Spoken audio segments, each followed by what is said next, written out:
The Dukes of Dice are brought to you by Arcane Wonders, Tasty Minstrel Games, Game Toppers LLC, listeners like you, and definitely not that jerk Alex.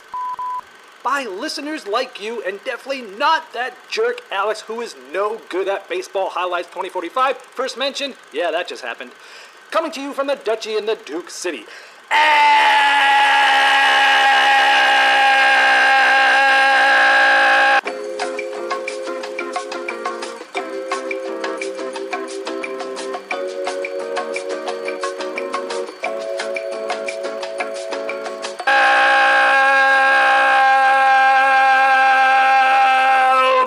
New Mexico. It's the Dukes of Dice, a podcast about board, card, and occasionally role-playing games. Today, Sean adds me, Dan King, the Game Boy Geek, as the new Duke.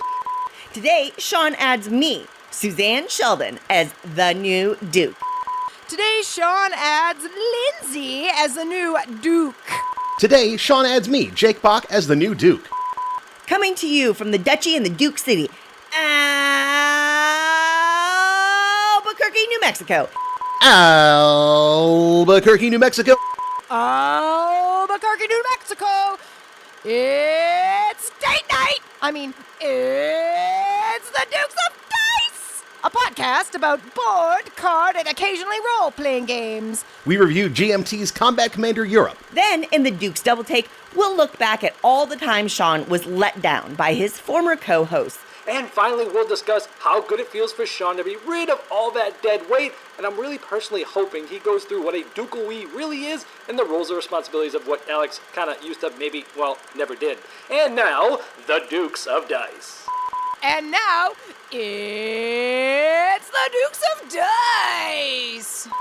And now, the Dukes of Dice. And now, the Dukes of Dice.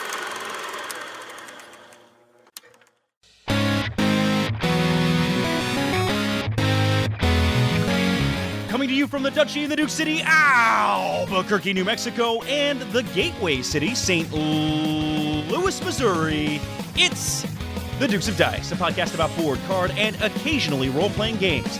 Today, the Dukes review Space Base from AEG. They'll also take a look back at the Dukes reviews of Around the World in 80 Days and Railroad Revolution in their Dukes quadruple take. And now, the Dukes of Dice.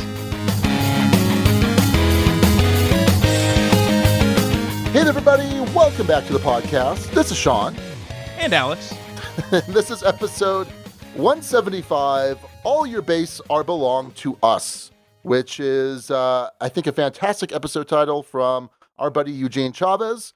And I think it doesn't tie in everything that we're talking about, Alex, but it's such like an iconic meme referencing the game Zero Wing, which I had never played, but basically it was bad translation from Japanese to English, is my understanding.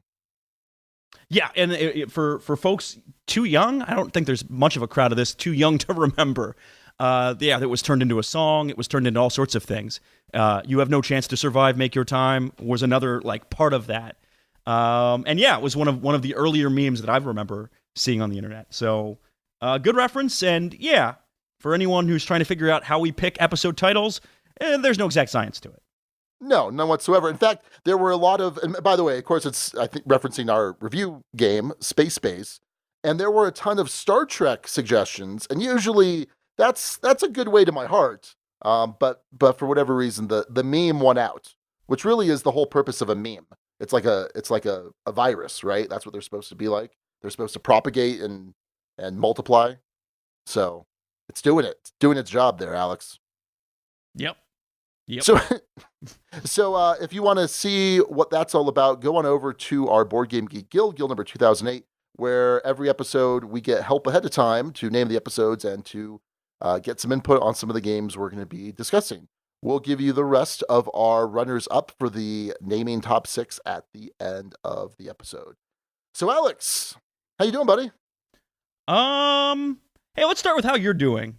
And then maybe we'll get into more of how I'm doing, because boy oh boy is it complicated, and boy oh boy have I been waiting to talk about this.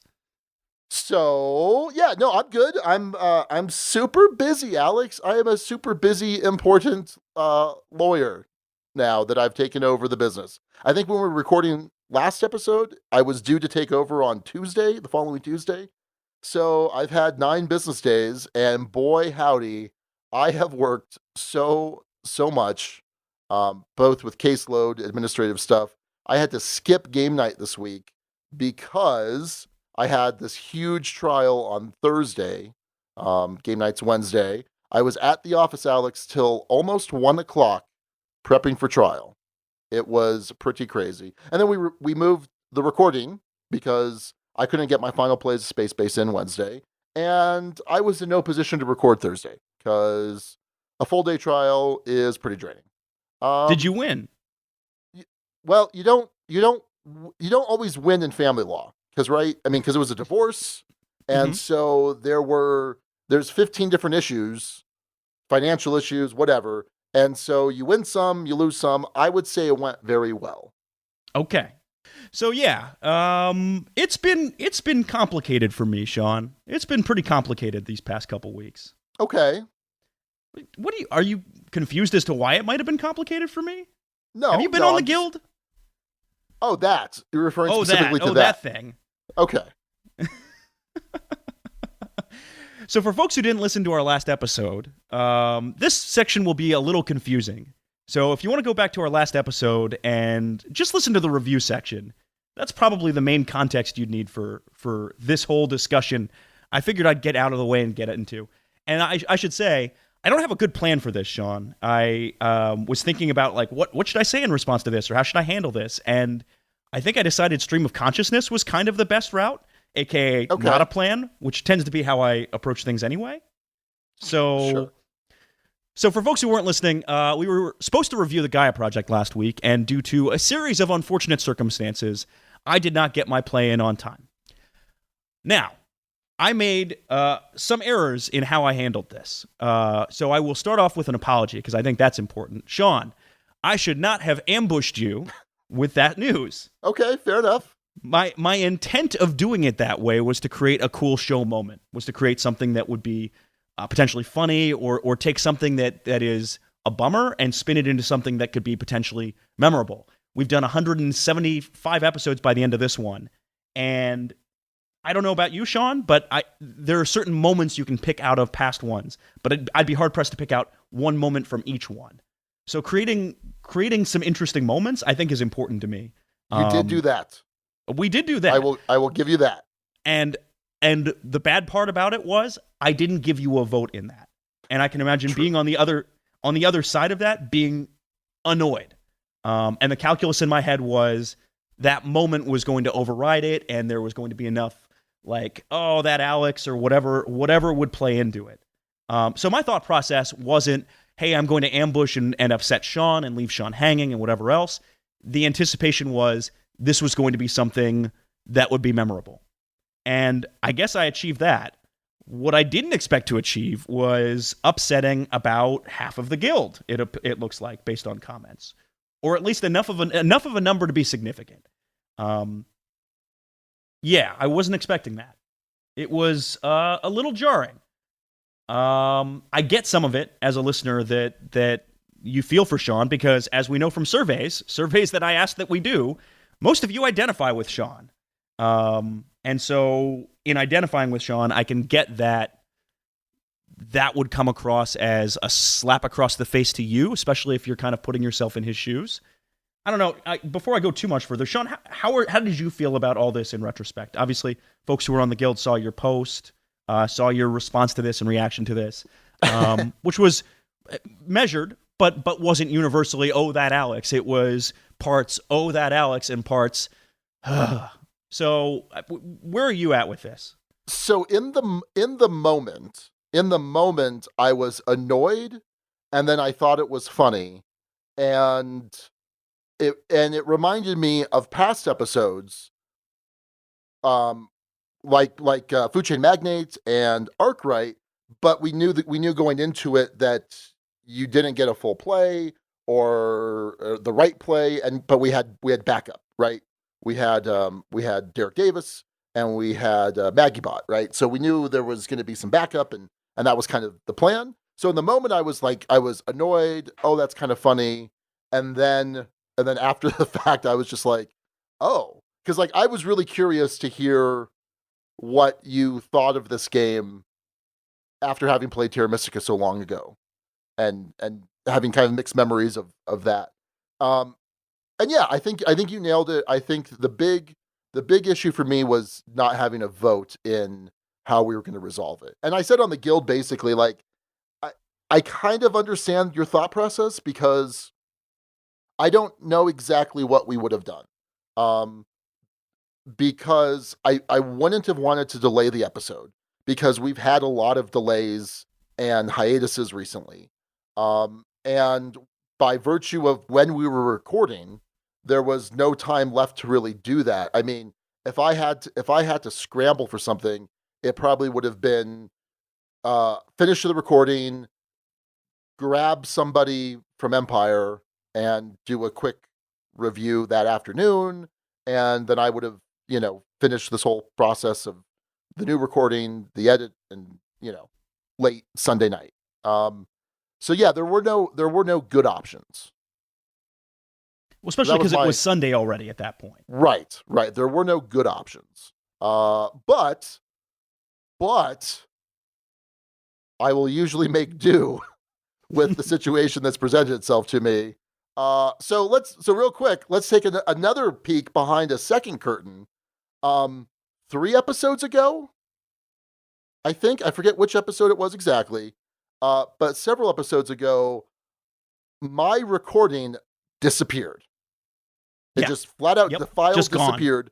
Bye. It wasn't a matter of the digital recording, like me not turning it on, because the entire time I'm constantly checking to see if it was recording. The digital file just disappeared. So, what were we reviewing? Oh, it was the Rising Sun episode, I think.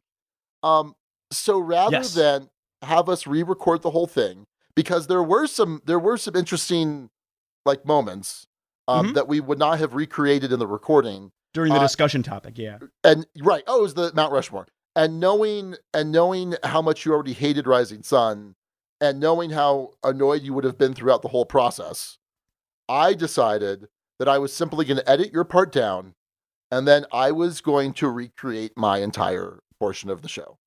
So I did that. So go back and listen to that episode and see if you can tell. It's kind of like watching a movie like an M. Night Shyamalan or like Fight Club, and after the twist. The twist. So yeah. So I will. That was an extra 6 to 8 hours of work. So I would definitely be willing to power through something. But yeah, I think you hit on the head. The point is, you hit on the head. Not having the vote was probably problematic. Yeah, and I get that, and I also think if the vote was provided, it puts you in a position where you're scrambling for something or doing even more work late on a Sunday or whatever the case might be, and we lose that moment. We lose that moment. I mean, we'd have a version of it, right? We'd have that. Oh, Alex didn't get his play in again, and we had to scramble and whatever else, and it looks different.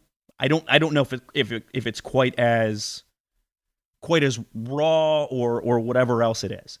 But then again, we're partners in this. You absolutely should have had a vote. So I'm sorry about that. I appreciate that. Yeah. What it's a little disheartening for me in some of this is, I got hints of this when I was traveling. Just like one hint, there was a thread where someone posted like, oh, the show's much better without Alex on it. And then the vast majority of the guild, in fact, all of the guild, I think at that point, jumped in and was like, no, this is like, it's the two of them, it's the chemistry, it's all this, it's whatever else.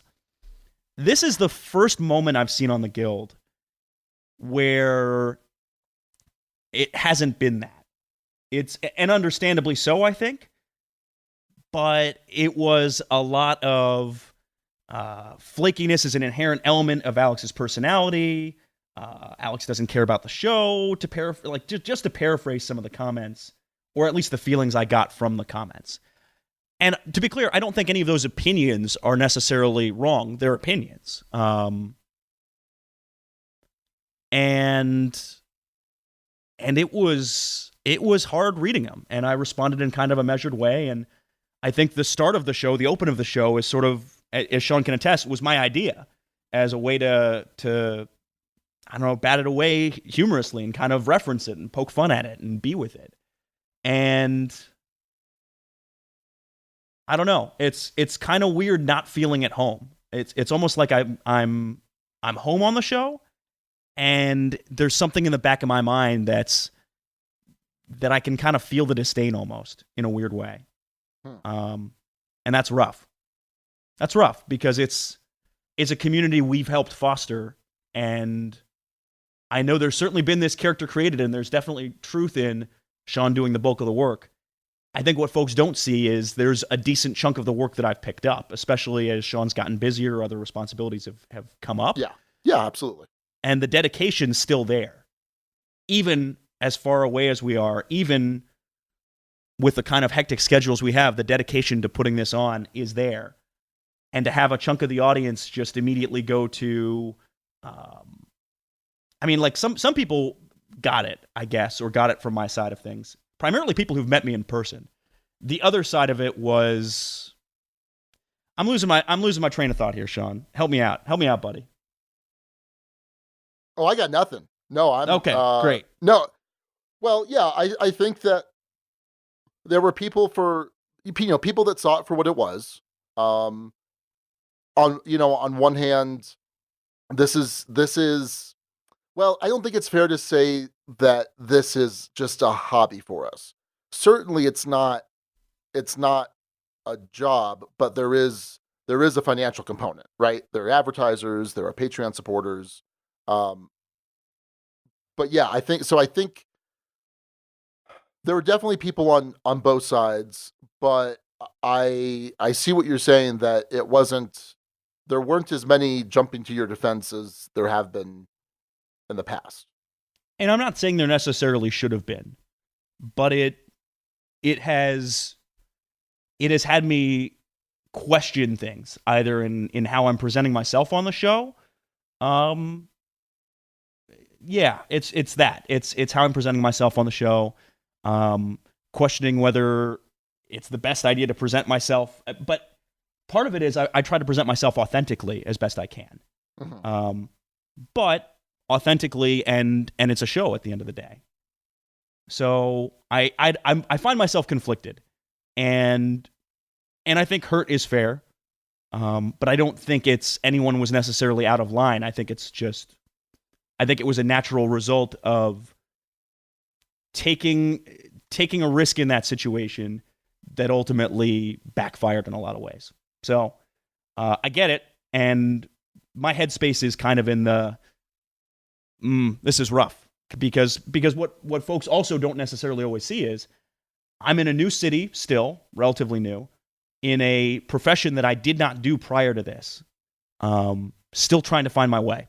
Still very much trying to find my way. And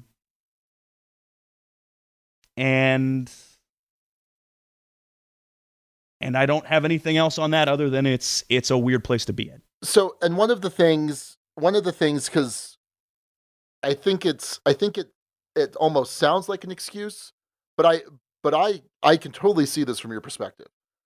What we have at Empire here locally in Albuquerque is I get to go in and, for the most part, dictate terms about what we're going to play and what we need to play. And I have a ton of friends, a ton of people there that are always willing to help me out with that process. I have people that are willing to sit out a game because we need a particular play count so I can have that full breadth of play experience for a review game, which always makes me feel terrible when I ask someone to do that, because it makes me feel like such a big prima donna jerk. And from my understanding, and not just from what you tell me, but also just from the way things just work out, you don't have anywhere near that ability. No, it's Jamie Stegmeyer's game night. It's his place. It's that group. Primarily on Wednesday, my options were Terra Mystica or Spirit Island. And that's fine. That's how a regular game group should be. It's not meant to be a review game group. It's not meant to be this group of folks together to help support a podcast or whatever else. But it's a situation in an area where I have not as much control as we do at Empire. And that's fine.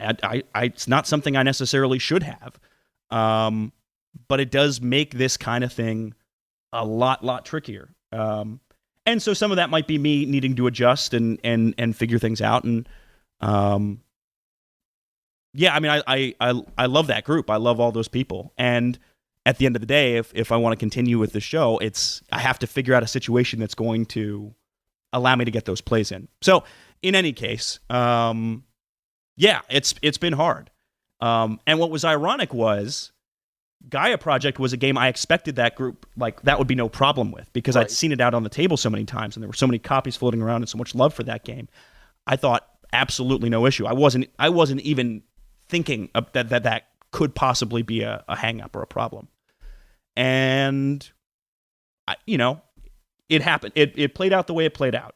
And I take ownership for my responsibility in that. I didn't do what I needed to do to get it done. And I don't know. I've kind of lost the thought, lost the thread, lost what I'm up to, but that's where I'm at. And I think that's been what's weighing on me. And that was part of why moving this to record today instead of Thursday was bumming me out, because I just wanted to get this off my chest. Yeah. Whatever this is, in as measured of a way as I can, because I certainly don't want to insult folks who've been longtime supporters of the show. And I understand both sides of it. I understand my side of it, and I understand the side of it that's annoyed. So, in any case. Well, let me just say this. If because there were even some people saying, like, at some point Sean's going to take a look. Does he need to have someone local replace Alex? And the bottom line is, Alex, if it weren't you and me, I think the podcast would probably go away. Bottom line. I would still probably find something to do. I mean, maybe if it were like an occasional hangout or I started doing more review videos, but I think without our dynamic, I think the podcast, I don't think I'd have a lot of interest in trying to create Dukes of Dice 2.0, so to speak. So you're stuck with me. Yes. There are various metaphors and literary allusions that I will not use right now, but yes. Well, and not just you, but the fine folks who continue to listen to this. Alex, did you get plays of Space Base these last 2 weeks? I did in fact get plays of Space Base in. Okay. I did my homework this time, teacher. Okay. Well, good. We'll get to that. Hey, Sean, what have you been playing? Let's talk about board games. Well, okay. So, yeah, let's talk about some board games other than Gaia Project. So it's been a rough couple weeks. So 2 Wednesdays ago, I went to Empire. I got in several plays of Space Base, which is not a long game by any stretch of the imagination. And then I was just like, I got to go home. I'm exhausted. I gotta go home. I got to Empire late. Did I get to Empire late? I don't remember. It's all a blur. This last Wednesday, like I mentioned earlier, I didn't go. So regular new plays haven't been happening the last couple weeks. I've gotten some kind of scraping the bottom of the barrel of stuff I haven't mentioned, that's worth mentioning. And then, so for example, this last Sunday, I got to play a 4-player game of 1846 Race to the Midwest from GMT. Now, I've mentioned 1846 on the show before, so that's nothing new, and we like to kind of talk about new games. I will say that I've really, really been jonesing to play 18XX games, and I've played this, and I've played Poseidon. I own three others, and we keep playing 1846 just because we keep seeming to introduce new players to this style of game, which is good, because I like to have a large pool of people that we can have access to. So 1846, for those that haven't heard me talk about this or don't otherwise know about this style of game, is a game where you are buying shares in various railroad companies, and if you are the controlling shareholder, you then get to operate them, which means that you're basically laying track on this shared map of the board and trying to connect various routes based on what type of locomotives you have and how far their range is, and generate the most income for these routes. And then you have a decision to either pay out that money to the company itself, to the shareholders, or kind of a 50-50 mix. And you're playing till the bank has been broken, and it depends on the number of players. And then whoever has the most money on hand and also the highest value stock portfolio, because based on how you're delivering, how well your company's delivering and paying out, will determine stock prices, and how well your shares are doing, whether they're out in the general pool or whether they've all been purchased, will affect stock price as well. I'm loving this style of game, and I'm super excited to play some other 18xx games. So here's the twist on it. Here's what I think makes this worthy to be mentioned. So I played with Matt, Rory, and Nick, and Matt had found this app called Survey Party app, and it is amazing.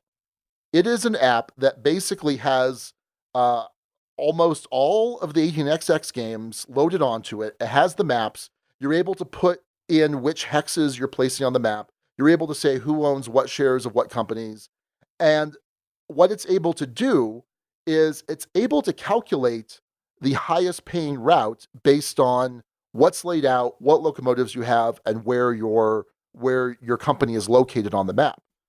And what we learned is that we're terrible at 1846, because we'd be like, okay, I think I could do a route for 220. And the map's like, nope, you could do 310, or the app is rather.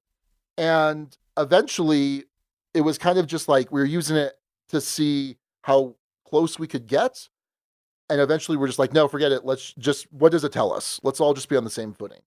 I don't think I want to use it going forward. It was really cool. It automated a lot of stuff, and it made me see how terrible we are at this game. Like, you get so fixated on these particular routes, and you're like, okay, I'm going to upgrade this route to get some more money, and then I'm going to extend it to this city. And eventually it's showing us these routes that are these like crazy loop-de-loops and things you would never consider. And having played now, I think that was my fourth or fifth time playing 1846. And I'm like, okay, I feel like I've got a handle on this pretty well, and I'm ready to kind of branch out into other 1840 or 18xx games. Now I'm just like, man, I don't even have like semi-decent route recognition down, which was kind of disheartening. Like, this was Nick's first time, but Rory, Matt, and I kind of left that game feeling like, oh man, like we are just bad. We're just terrible at this game. And because, like I said, we all kind of thought like, oh, we've had enough of these games under our belt. But so we may use it again just to kind of help think outside the box. I'm sure it's something that like very serious 18xx gamers might frown upon. But it was just interesting to see how bad we are at this very important portion of the game. But yeah, I'm really digging 18xx games. I think you should try 1846 once. Okay. I think if we did like a 3-player game, it would be a little bit snappier. It's still going to be like 4 or 5 hours. But I think there's something you're going to really enjoy in the early and mid game. The late game, when you're kind of just doing the same thing and just running the math, I think you'd get really annoyed. But I think the early mid game you'd really enjoy. Okay, I can see that. Yeah. I certainly, there's, when I played Brass, I enjoyed Brass, even though we didn't play with the proper rules. So I have some openness to that kind of game, I think. Are they similar? Are those games similar? Sure. Yes. in a very like in their DNA, they're both like shared route building. Close enough for government work. All right. Fair enough. Yeah, I'll give it a try at some point. Probably. Okay. So yeah, that's my recent play of 1846 Race to the Midwest. Excellent. Well, 2 Wednesdays ago, and I think it was either the day before that Wednesday, there was the announcement that, hey, My Little Scythe, award-winning print and play, the Board Game Geek best print and play of last year, is actually going to be a game, actually going to be a thing. And not only was it announced, it already exists, because Jamie Stegmaier had a copy of this. And I got a chance to play a full game of My Little Scythe on Wednesday. So My Little Scythe, for folks who couldn't guess off of the name, is a family version in many ways of Scythe. It's certainly a much lighter, streamlined version of Scythe. Inside, as folks know, you have that main action, and then you get a bottom action benefit. the bottom action benefit is mostly, it is. It's just not in the game. It's streamlined out of it. In this, you have 3 primary actions you can do. You can move, seek, or make. Your objective in this game, by the way, is to get 4 trophies first. If you can get 4 trophies first, you will win the game. There isn't the same kind of counting that you get in Scythe where someone getting 6 awards, I can't even remember the terminology, will win the game. That doesn't necessarily happen. It just triggers the end of the game. This is race to 4. You get 4 trophies, and you're controlling these adorable creatures, exploring the world. Your resources are things like apples and diamonds. You can move one of your seekers. You can seek. This is the most, I think, distinct action from Scythe in a lot of ways. And you can make. Making is building things like magic spell cards, which are kind of like the combat cards in Scythe. You can craft pies, or you can get upgrades. So you can upgrade your make action or your move action to make it more effective. For instance, your move action starts off the game as you can move around the board 2 spaces or 1 space if you're carrying something. It can be upgraded to be a catapult, for instance, where you can move somewhere and then chuck all of your goods to another space. Seek actions, you will be rolling dice and distributing goods around the board. And what's interesting in this one, Sean, is your popularity in this game. I think it's listed as friendship. Your friendship track goes up when you drop items onto other people. So you're going to roll and say, all right, a diamond appears in this region of the board. Well, if you choose to have it drop onto another player, your popularity goes up. There are encounter cards, which I believe are called quests. The quests have your main option, get something, a minor option, get something but lose a benefit, or pass up on something and get a minor benefit. So it has sort of similar to the encounter cards you have in Scythe. It has a streamlined version of that too. The first card I ran into was the Apple Thief, who I could either assist or reprimand or just ignore. So those are some of the components to the game. Whenever you fight with a player, unlike in Scythe where it's just straight combat, this is a pie fight. You have a pie fight with another player. It's really interesting, Sean. It definitely has a feel of Scythe, but is a very, very gateway version of Scythe. I don't know how often this is going to come to the table for your typical board gaming crowd, but as a means of getting folks into the hobby and encouraging younger players to play and encouraging kids to play, I think it's fantastic. This concept of cooperation is necessary in some ways or can be beneficial in winning the game is a really neat mechanic. Really, really neat. And the game is gorgeous. The game is gorgeously produced. The figures are really nice. The art is cute and cartoony, and it works really well. If you are a fan of Scythe who plays with your regular gaming group, I don't know if this is going to be for you, because it is not streamlined Scythe. It's not Scythe Mini. It's a different game based on Scythe that's significantly lighter.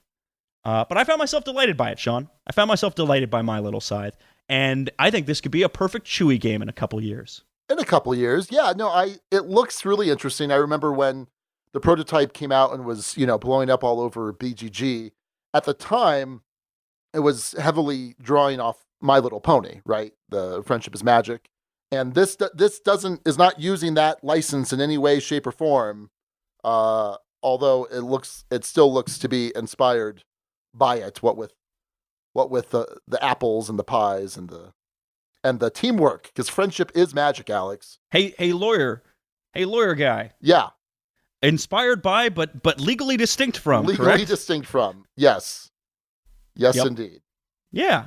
So I think this will be successful, and if you have kids or if you are in kind of more family settings, I think this game will be perfect. So check out My Little Scythe. Do you know when this is going to be available from Stonemaier Games?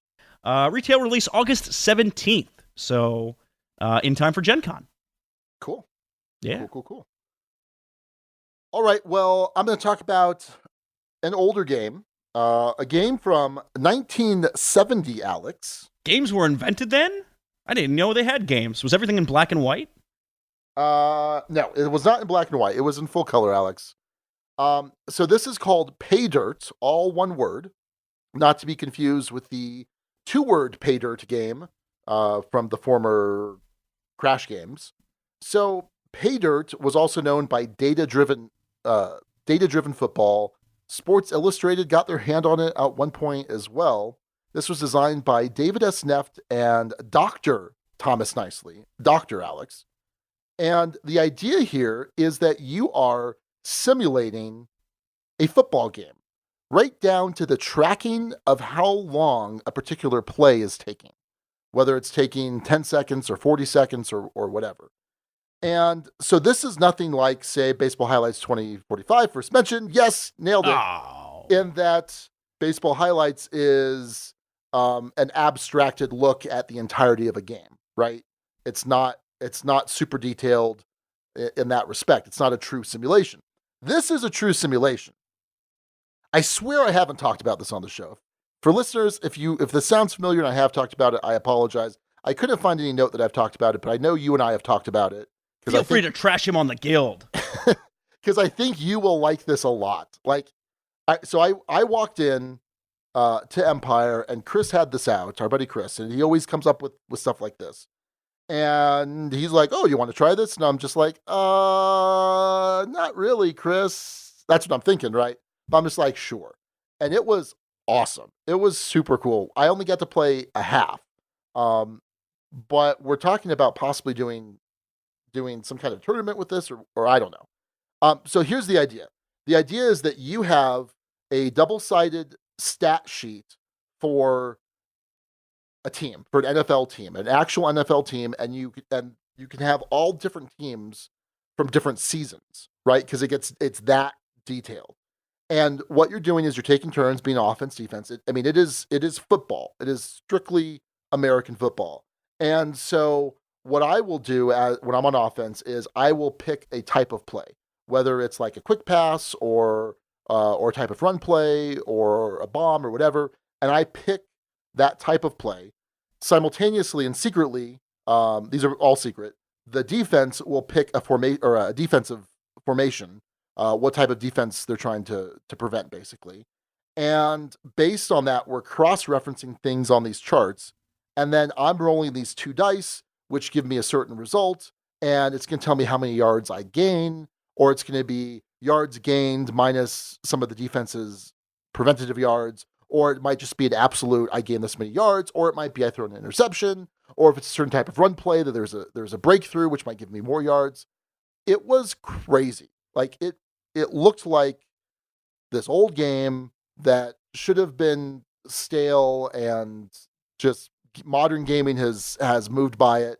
And I think in certain ways it has, but it was really cool. And for someone that is not a huge sports fan, I mean, I grew up playing football. I played football in high school and Pop Warner, and but I don't follow football. Like watching football isn't always that enjoyable for me. But doing the simulation was really cool. And it was just kind of neat to see this old Avalon Hill game, and still felt like something that, with some tweaks could definitely be modernized. But at the same time, I'm like, I don't know that that's even necessary. Yeah, I'm very excited for you to try this. And you could do like print and plays of this, like, because it's not for print, or it's not available for print now. But there are tons of print and plays. I think some people have even done like modern teams. Yeah, it was really good. What was nice was it was Rory and me playing, and Chris was kind of doing the scorekeeping. Well, really the timekeeping, right? Because there are certain types of plays where it takes 40 seconds, and you have to worry about, stopping the clock, right? Because if I want to, run the ball out of bounds, that'll stop the clock. And you have to think about that kind of stuff. It's really cool. I, as you were talking about this, looked this up on eBay. Found a copy of the 1980 edition for $50. Okay. I don't know if I'll get it. Probably not. Man, I'm intrigued. I am intrigued. I think you're really gonna dig this. I'll talk to Chris about where we can find print and plays. I mean, you could probably just do a quick search on BGG. But I think you should look into this. I think at the end of the day, it might be a little too meticulous in terms of some of the note keeping and stuff, but I think you'd be really intrigued by it. This is an area, though, or if it's thematic enough, which it sounds like it is, where I might not mind that as much. Theme can carry me past a lot of those things that might bug me in other games. Yeah. So, no, I'm very intrigued and want to play it. Yeah. It also has me looking up whether Blood Bowl has been released in its digital version for the Nintendo Switch yet, which, as far as I can tell, it has not. So anyway, that is Paydirt, an old 1970 game from Avalon Hill. Very cool. Couple last things I'll talk about. I was this past weekend out at Proto Atlanta in a little suburb. Gwinnett, I think, is what the suburb's called. At least there was the name of the baseball team was the Gwinnett whatevers, which is a cool event. I'd never been to a ProtoCon, and it's interesting. It's this mix of publishers seeking designs, would-be designers showing off their designs, designers looking for feedback from other designers, all hosted at PSI, which, for folks who aren't in the know, PSI is the route a lot of publishers use to get their stuff into big box stores, whether that be Target, Barnes & Noble, GameStop. Hint, hint, that's the primary reason I was there specifically. But I tried out a lot of cool designs, including a game based on Genghis Khan, which was a lot of fun, a game based on sailing that reminded me a lot of El Grande. So we brought back a few designs for work, so I don't want to talk in any depth about any one in particular. There were a lot of cool things we saw at the show, but it was interesting being in that kind of event. I hadn't been in that setting before. And there's so many people who are there just kind of pitching their dreams, who have these cardboard dreams, Sean, that they can't get out of their head. They can't get out of their head. It's tough sometimes, Alex. It's tough. How are your games coming? How's Sean Decision? Oh, no, yeah. Okay, I've been doing a ton of research about Watergate. Have I mentioned this before? No. I have this idea for a card-driven Watergate game. Sean Gate? And I'm reading a ton of books on Watergate right now, but it's not going to happen anytime soon. Okay. Is this going to be like Twilight Struggle, but Watergate? Yeah, kind of. It's a card-driven game, but yeah. Okay. Interesting. Very interesting. Very interesting Okay. stuff. Well, my breaking news-based game has not seen any development since we tried it out, and I determined it wasn't very good. So I will say, though, I did play not at Proto Atlanta, but actually at Jamie's game night this past Wednesday.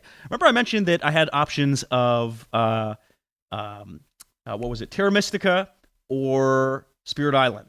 Mm-hmm. And I was in a pretty awkward spot at that point. Yeah. Luckily enough, there was another group that was playing Arkham Horror, the card game, which typically is a 2-player game, but we were able to scrounge up another set and played it at 3. My first time trying this out, we just ran through the tutorial scenario. For folks who don't know, this is kind of reminded me in some ways of Pathfinder adventure card game, in that you're deck building, you're trying to upgrade, and your character, certain things happen to them, good or bad, that persist over the course of this campaign. There are a number of expansions out for this, aren't there, Sean? Oh, there's a ton. Yeah. It's an LCG. Fantasy Flight's been doing their typical LCG thing with this and just releasing a ton of content for it.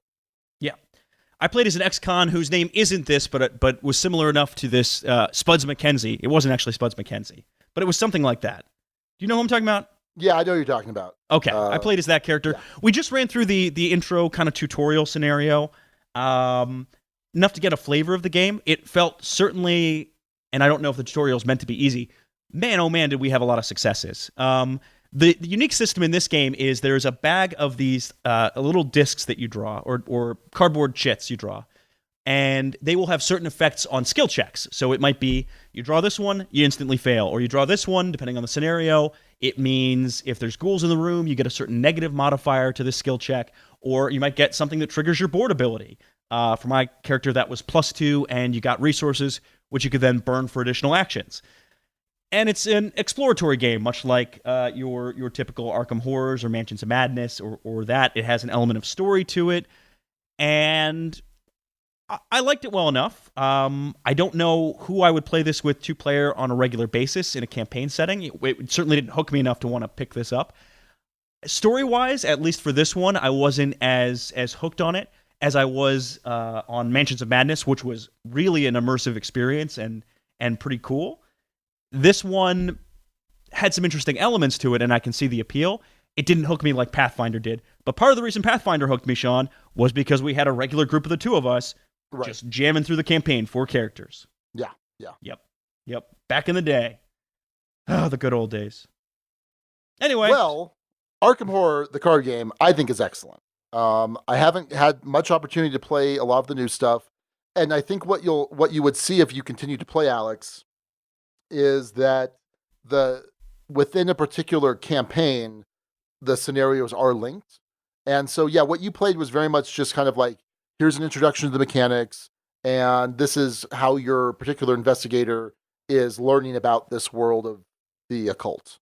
And it's interesting because how things went in that particular scenario will have repercussions in future scenarios. Which I think is cool, and I think if there was a regular group or a regular thought to it, I'd be interested to see how those link up, because I was certainly intrigued enough by it.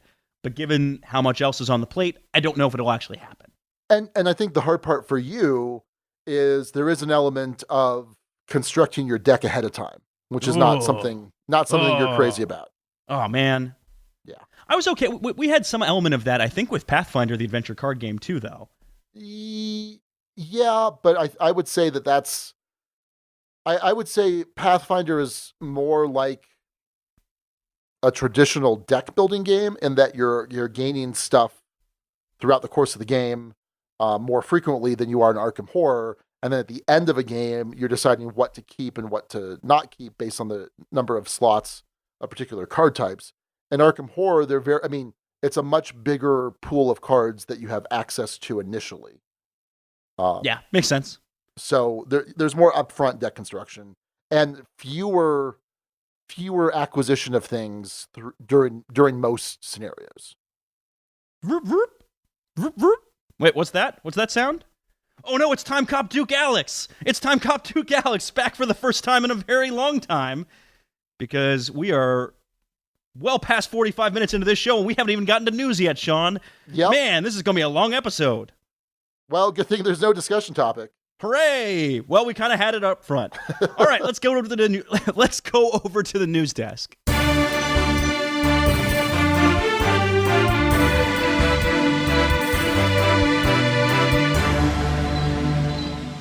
So before we start the news, just point of clarification, Time Cop Duke Alex has nothing to do with time travel. Is that what?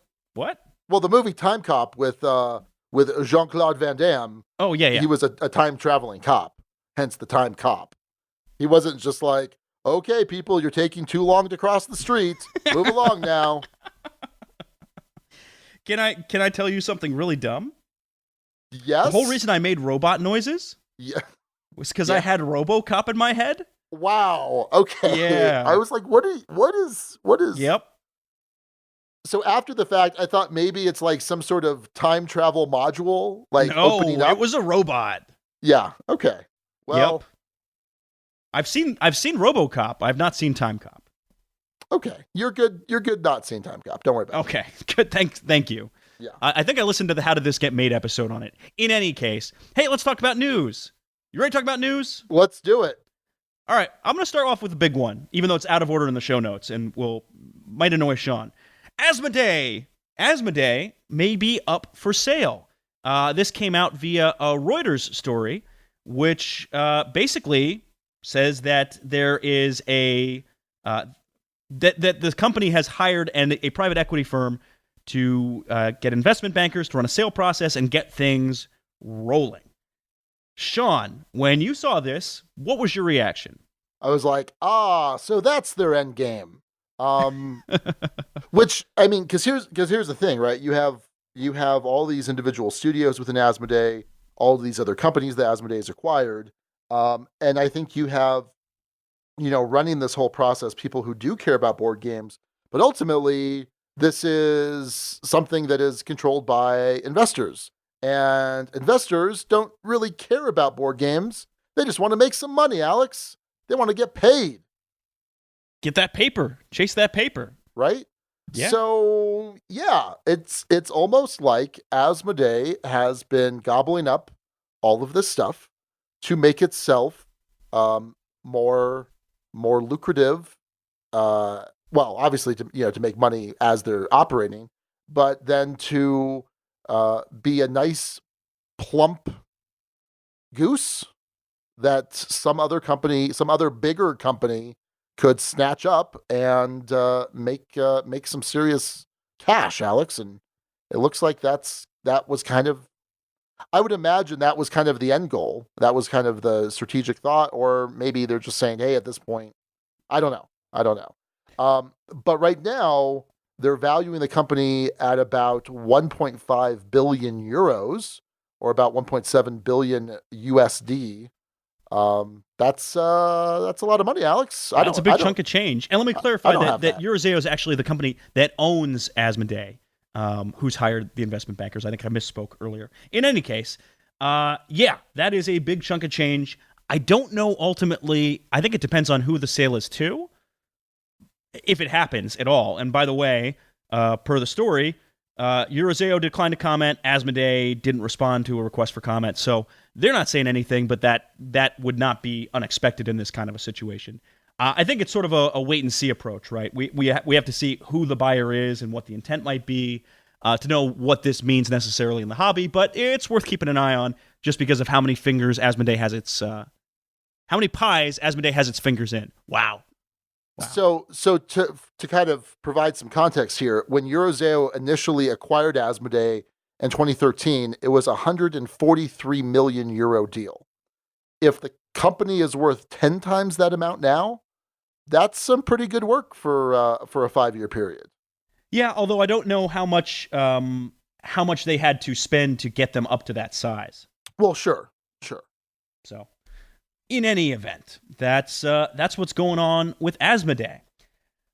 Next up is something that I had seen floating around social and Facebook and thought was absolutely fascinating, because I have been, as you would imagine, Sean, far more immersed in the world of Kickstarter in my new role with Monochromatic Wolf. And it's interesting because I've been far less immersed in Kickstarter. Well, I think we've actually talked about one of these on the show before, interestingly enough.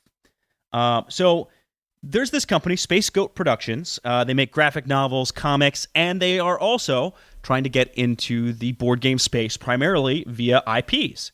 So they went on Kickstarter, and they had a campaign that ran through August 9th, 2016, for Evil Dead 2, the board game. Features a lot of minis, your typical big name Kickstarter campaign. And that brought in a whopping $722,000, which is not insignificant. Not insignificant at all. But not enough to buy Asmodee. Not enough to buy, not even close. Nope. Then they had a follow-up campaign for Terminator, the board game. That one did less well. That one did closer to $220,000. Another one that's a minis-heavy game. Campaign ran through March 16, 2017. Remember those dates. August 2016, March 2017. Well, in the time since then, neither game has actually ended up delivering. There have been consistent updates. Space Goat hadn't ghosted, but they hadn't actually delivered anything just yet. So that had some backers, start to question. I mean, but this happens on Kickstarter. You see projects delayed for years and take longer. It's annoying, but it's kind of, you know what you're getting into with Kickstarter in some ways with this. Then we start seeing a little more smoke. There's a website that covers kind of the comics industry called Bleeding Cool.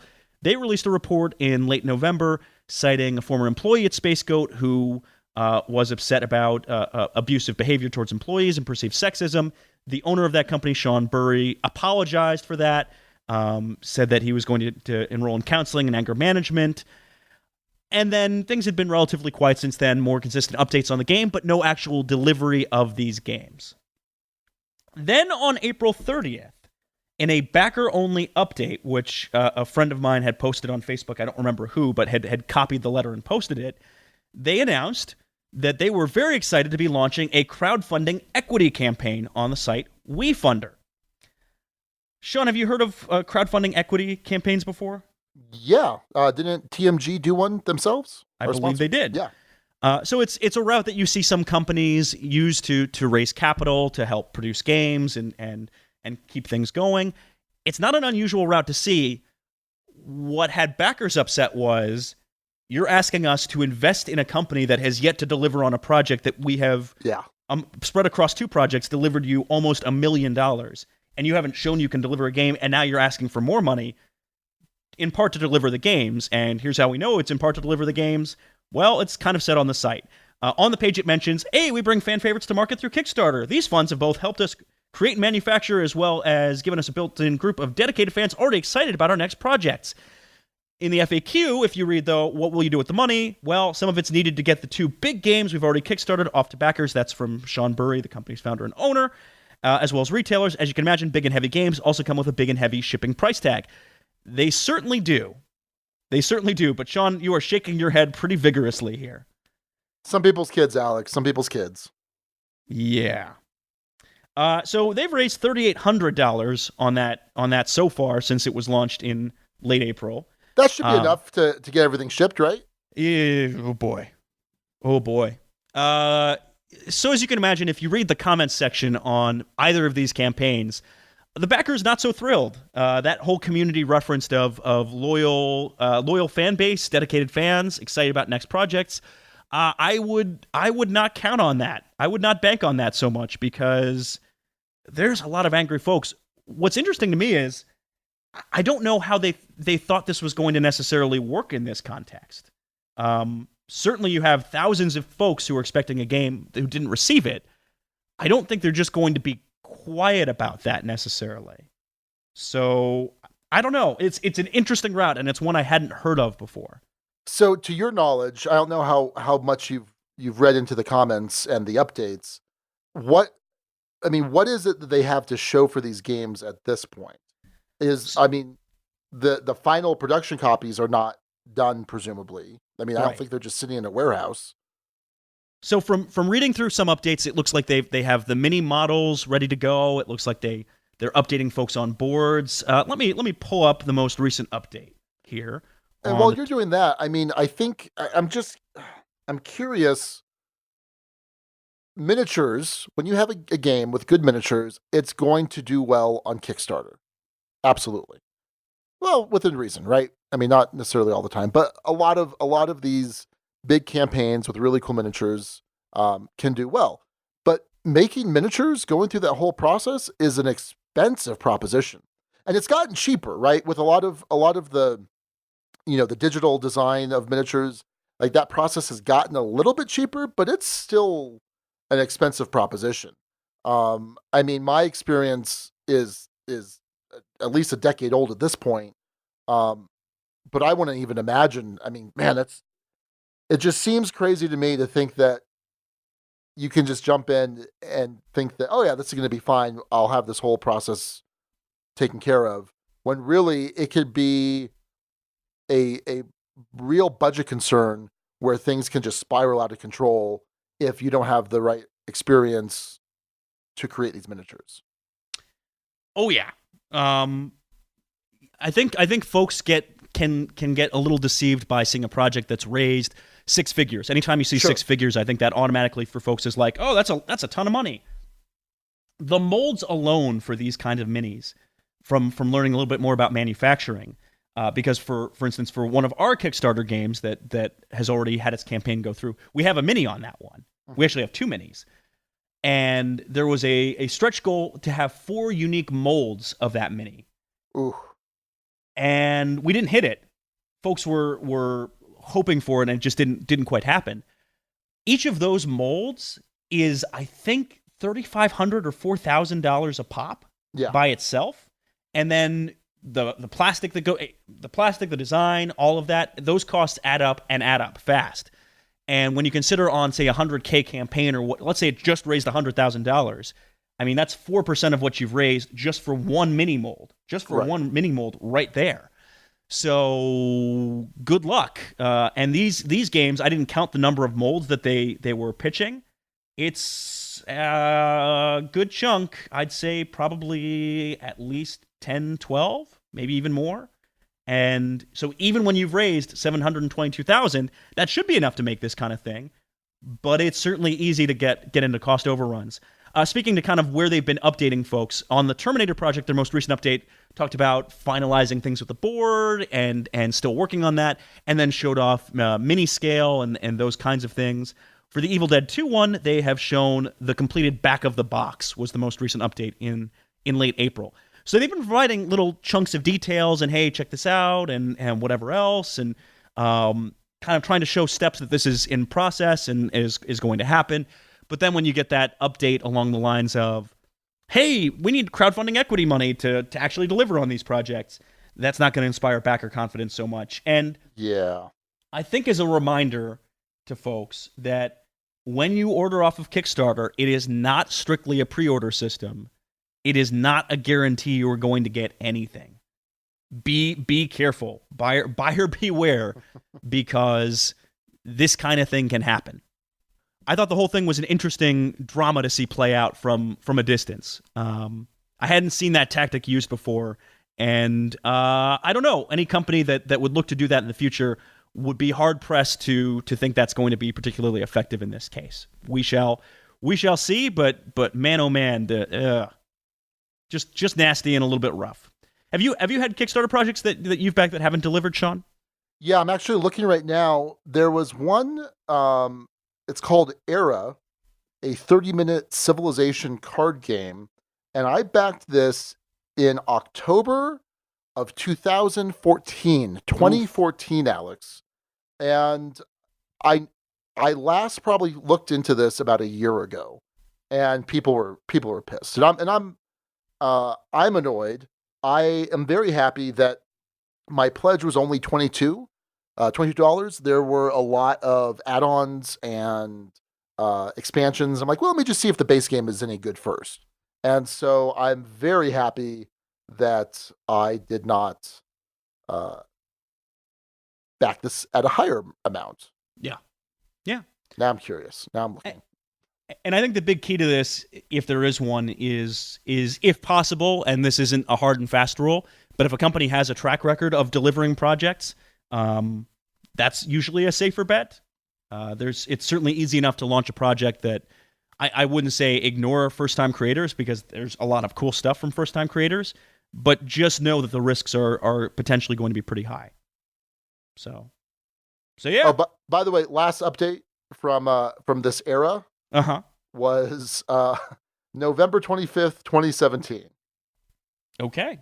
And there was a comment 2 days ago.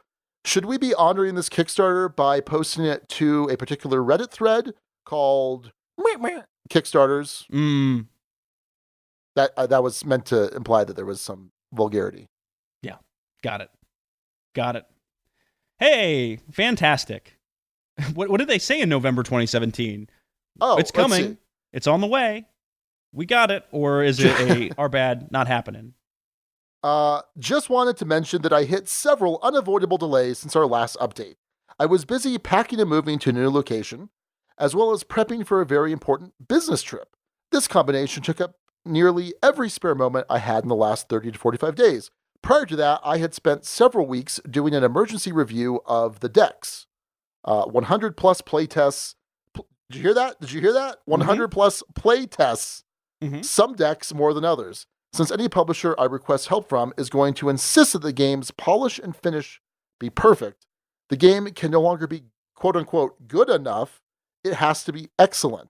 I did not originally intend to do this. Additional playtesting was not necessary prior to our printing dilemma, but it was now, and that extra playtesting is now done. I have to hand off a perfect game to the publisher I expect to partner with. It goes on. So basically sounds like he can't print the game on his own and is looking for someone to help publish it. And that's, so it was good enough and play tested enough to be released through Kickstarter, but not good enough for a okay. Well, Yep. Oh, there's all sorts of fun things that come to mind in hearing some of that stuff. That's interesting. I'm feeling really good that it was only $20. Yeah, I was gonna say. Did you get $20 worth of entertainment out of it? I'm probably at 14 right now. I'll spend some time in the comments. Excellent. Later after Awesome. the edit. Great. Hey, let's talk about a project that's live right now, because we talk about a live Kickstarter every week. Well, I hope that it's going to fulfill. I do too. This is, and remember I mentioned the thing about first created? This is not to imply that this project won't deliver, but this is a first created project, a game called Darwin's Choice, which has an evolution-y kind of feel, as you'd imagine from a game called Darwin's Choice. This is a game where you are building species and trying to have them survive. Does it sound familiar? It sounds like evolution. It has some similarities. It has some differences, too. You are trying to adapt your species and have them survive different habitats, whether that be a coral reef or a frozen tundra or whatever else. There are event cards that spur an ice age or volcanic eruption. And your characters that you're building are going to try and battle for food. I don't know, and I'm pretty sure this isn't one where you are going head-to-head with players. The beauty of evolution, the game, for instance, is that there's this sort of biological structure. There's this food chain. There's this ecosystem that develops over the course of play, where some people become carnivores and this and that. I don't think this has that so much. I think there are a set number of locations. You have to adapt your creature as best you can to those locations and do better than other folks. That's as best I can tell from kind of a quick look at the mechanics and rules. How it's done is actually kind of cool and thematic. And wherein, for instance, evolution, you were envisioning what this creature might look like, this game just spells it out. This game just shows you what the creature looks like in some pretty interesting ways. So you might have the head of a bison, or the flippers of an emperor penguin, or the wings of a southern screamer, or the tail of a red lionfish, and you can combine all of them into any creature you'd like. And some of these look pretty freaky. Some of these look very freaky. They're hand-painted cards. The art looks quite nice. It's sort of these side views of all these animal parts that you're piecing together. Sean, having taken a quick look at this page, does this intrigue you? No, it really doesn't. Why not? Okay, so the animal on the top has the head of a shrimp, the body of a crocodile, and then a humpback whale tail. Yep. And it looks ridiculous. It looks, and you scroll through, and they all just look ridiculous.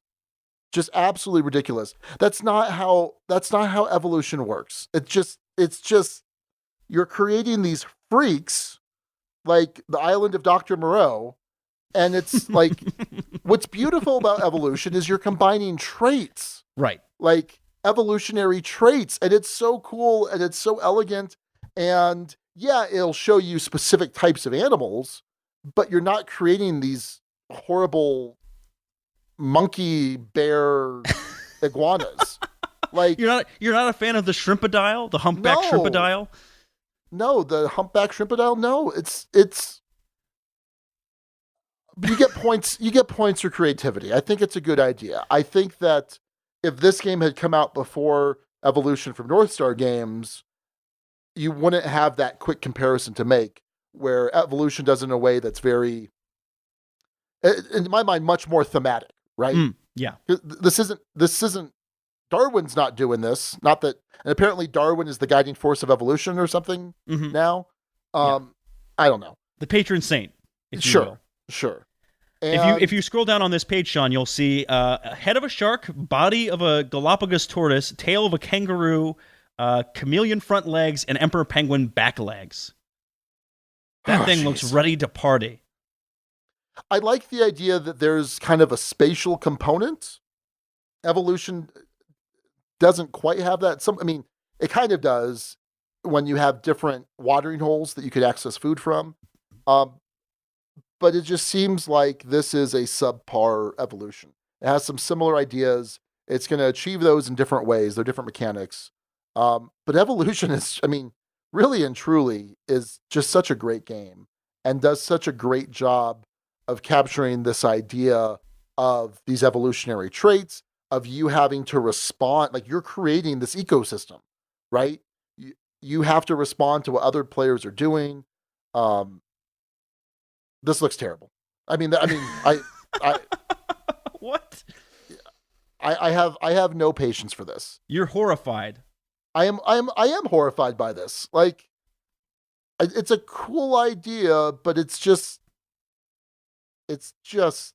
not the art's good. I like the art. It looks like those like nature cards for kids. We like zoo facts or zoo. Yeah, it has that kind of style for sure. Oh yeah. And I don't know.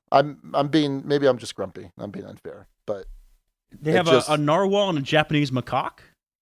So that'd be could be a narcock? Oh, great. Terrific. Yeah. Now I'm sold on the game. Yeah. I don't know. I'm delighted by the opportunity to name all of these creatures, and I like this visual element of kind of seeing what these things look like. Do you really? But not enough to back it. Wow. Not enough to back it. All right. I think the art's great, and I think the concept, it's a kind of theme that I dig. I can't tell if mechanically it's going to hold up enough, and that naming activity is going to be fun for a while. I don't know if it's going to hold up over enough of an experience to be good, but it wouldn't totally surprise me if this thing actually catches a bit. It's already raised $51,000, 965 backers, 24 days left in the campaign. If you'd like to back Dr. Moreau, the board game, as it might better be coined, or actually called Darwin's Choice, you have until June 5th of 2018 to get on board. That is the Kickstarter, and that is a look at the news.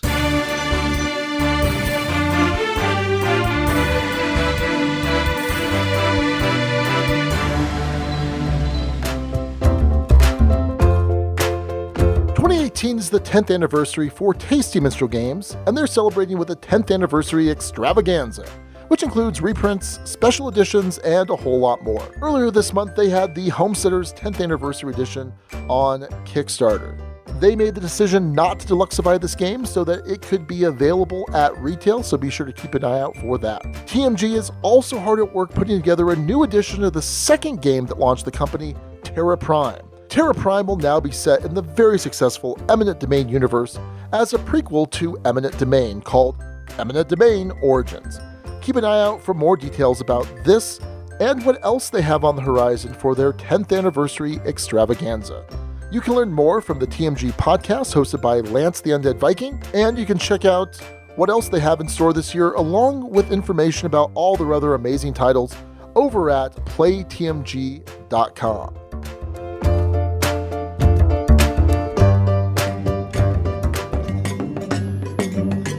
Arcane Wonders is pleased to announce the release of Senshi coming this May. In Senshi, you are a warrior monk studying diligently at the temple under the tutelage of the current master. You and your fellow students train vigorously every day to improve your mind and body, but your master is ailing, and only one Senshi will become the next master. To prove your worth, you must develop 4 attributes: strength, agility, wisdom, and honor.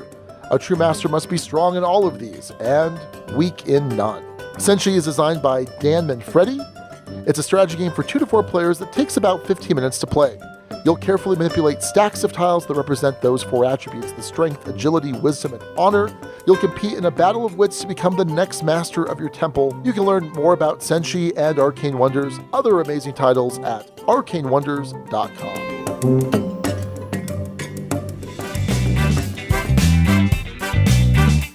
You know what, friends? Board game tables are an expensive proposition for sure, but nothing beats the experience of playing your favorite games in style on a high-quality playing surface.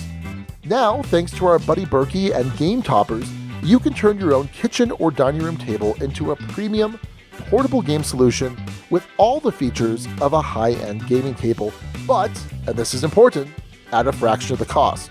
I have played games on these Game Toppers before, and I have got to say that they are truly excellent. This is someone who has played on custom-built tables, on mass-produced gaming tables. I got to tell you, these Game Toppers are fantastic.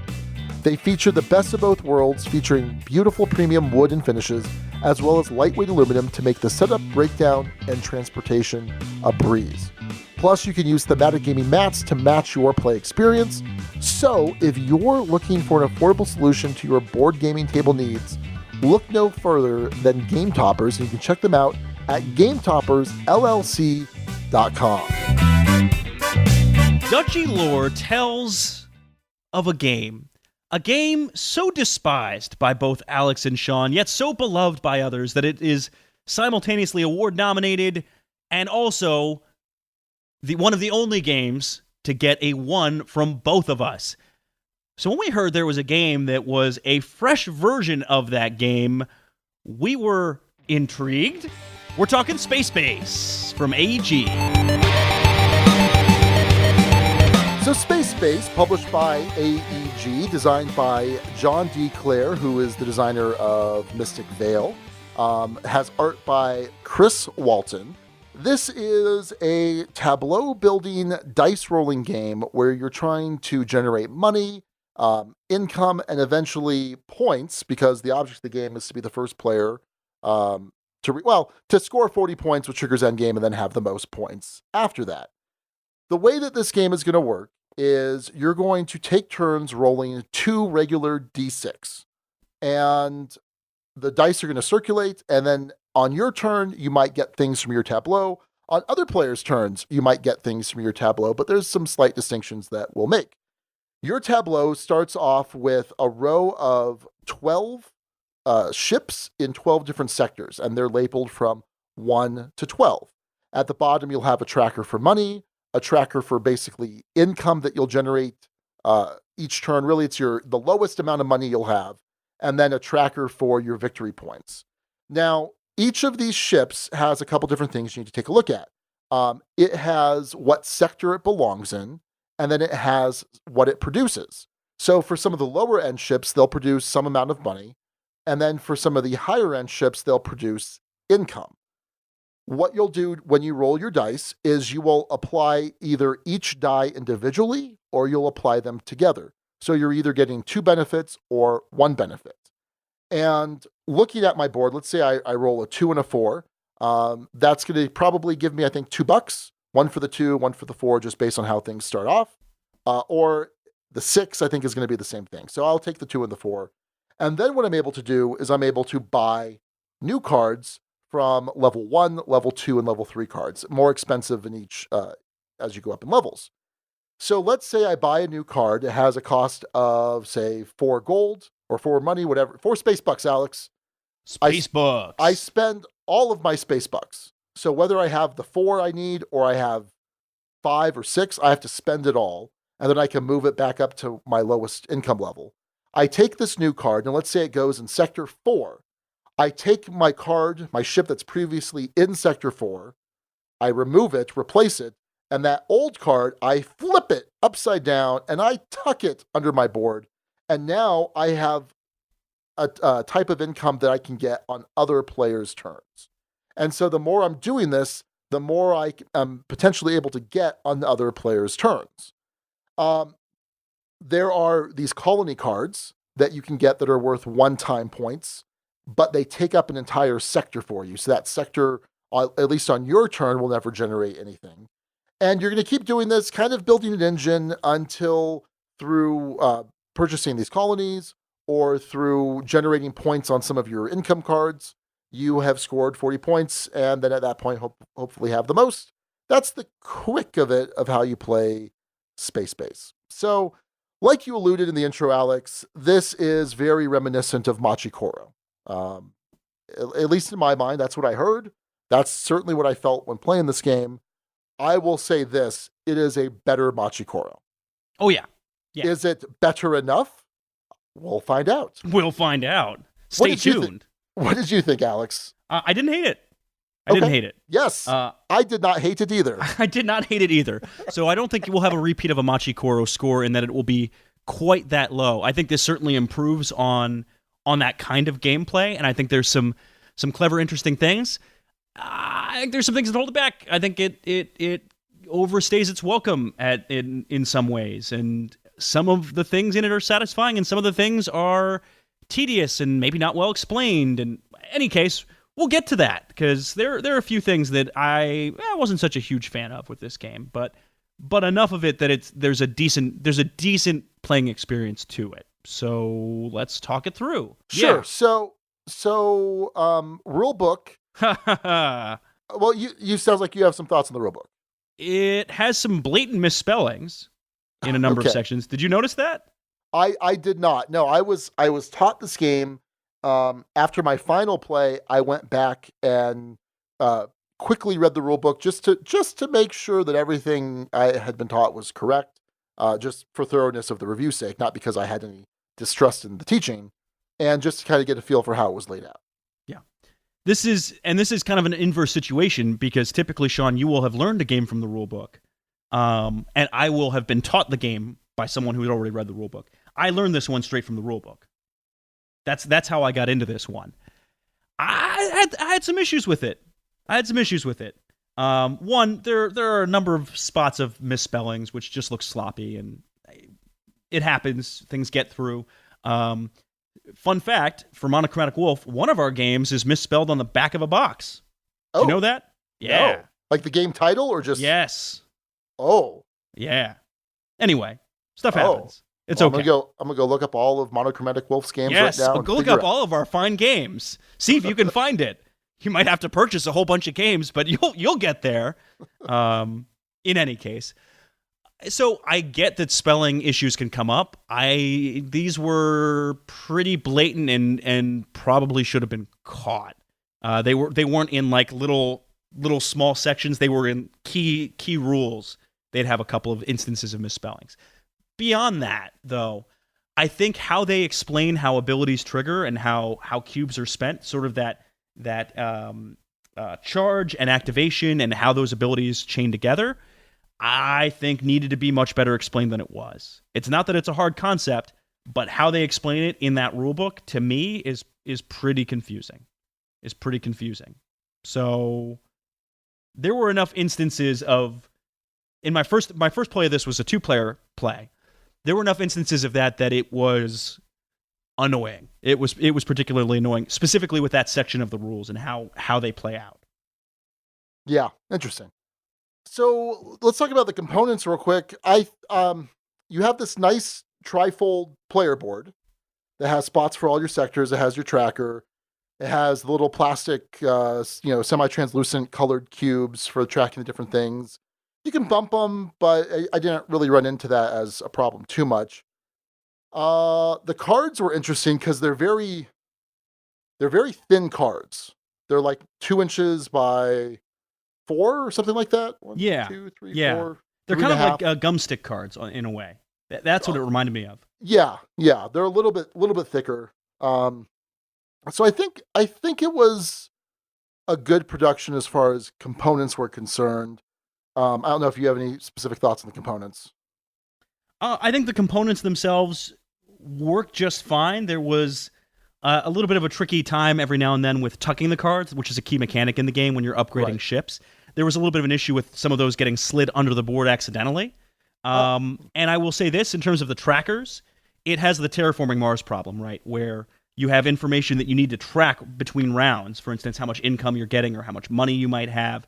And those are easily bumped, similar to Terraforming Mars, to less devastating consequences, partly because it's not as long or as involved of a game as something like Terraforming Mars is. But it's still an issue. It's still that kind of a tracker that is easily nudged or bumped. And yeah, so in terms of component quality, though, I didn't have an issue. I did notice that some players, this didn't bug me, but having the spaceship on the one side of the dice instead of a 1, which is a neat touch, I guess, threw some people off enough times.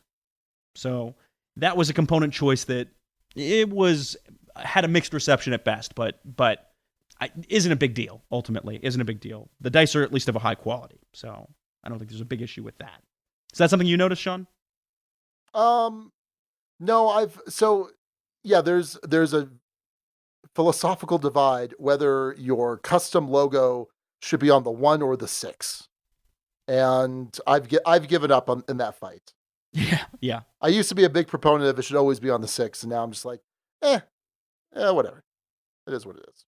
The iconography is fairly clear. It's pretty easy to tell what does what from a glance. The language of the game, I think, is pretty well spelled out. This sort of color coding of blue is on your turn, red is on other people's turns, green is anytime, yellow is once and once only, I think is a smart decision and it played out well. Yeah, that was done well. Yeah.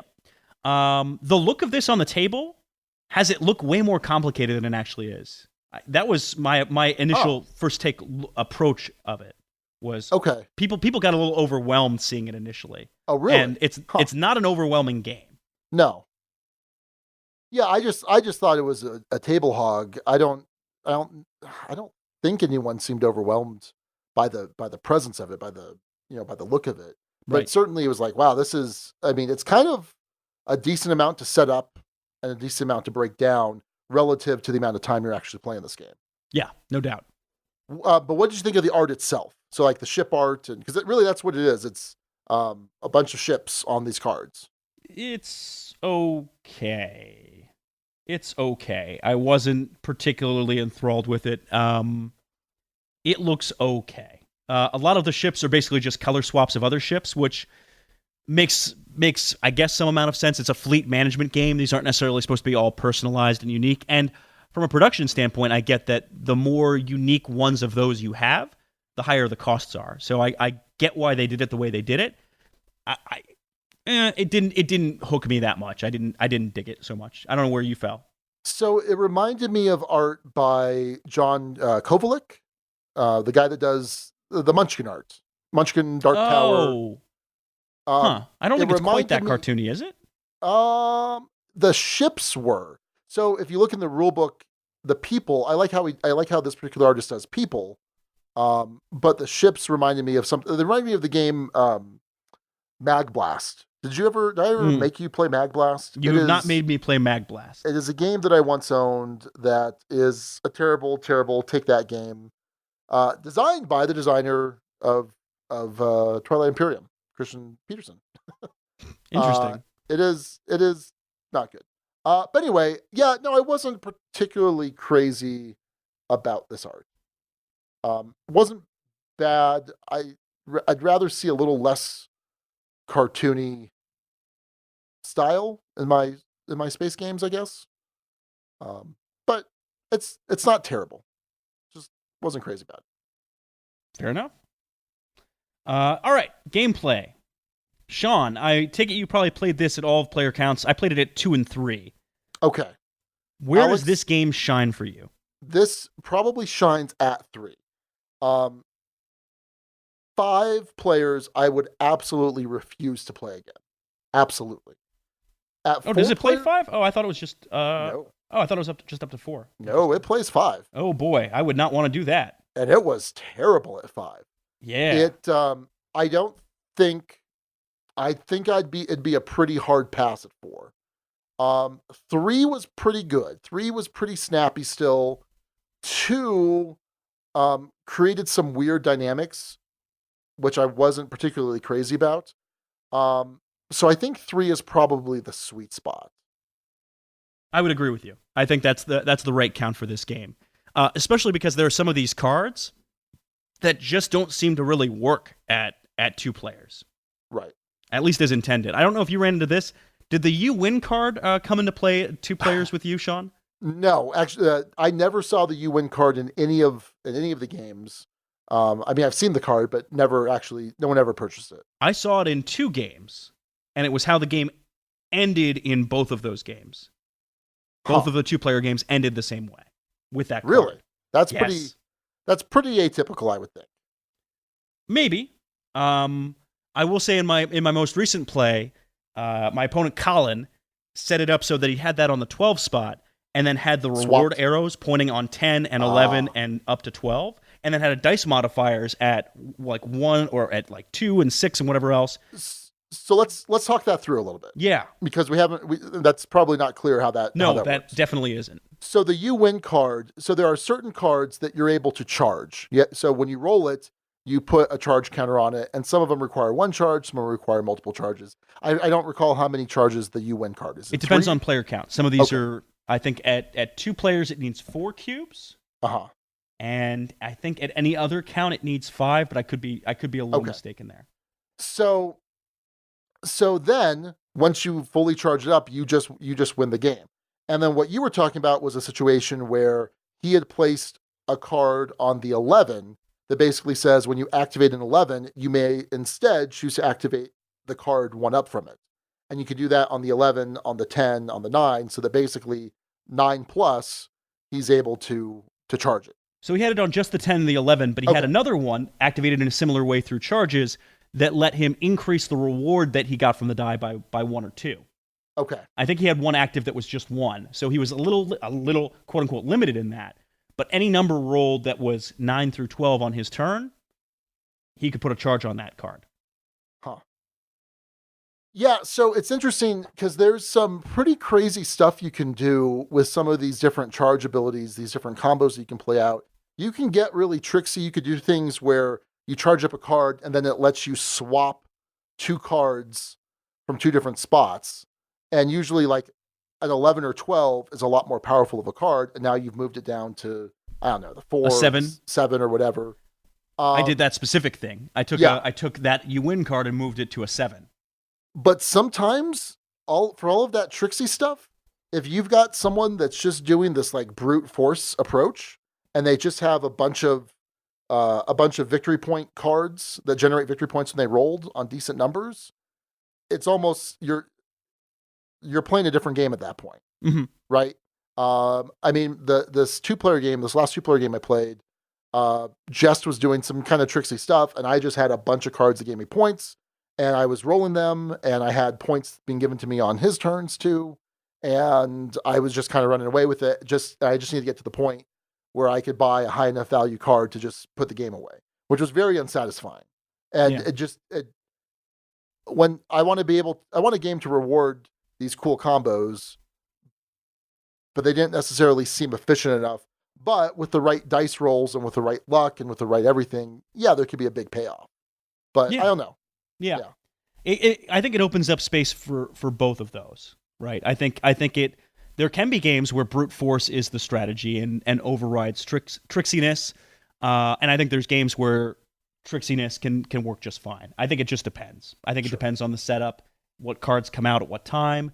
And I think that's to the benefit of the game, but I think you're right that it can lead to some not so satisfying plays.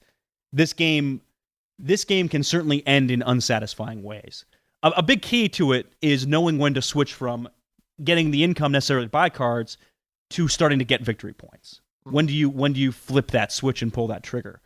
And that reminded me in a lot of ways of Splendor, where you can, if you want to, for the entire game of Splendor, just buy level 1 cards and sometimes automatically without getting chips.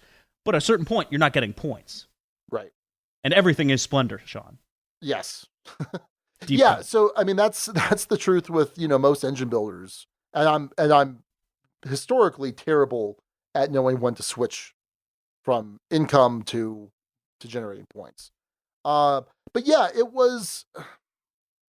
there were things that I enjoyed about it, but like we've kind of been alluding to, could still be unsatisfying. So like one of the things I really did enjoy was the way that you're using these 2 dice.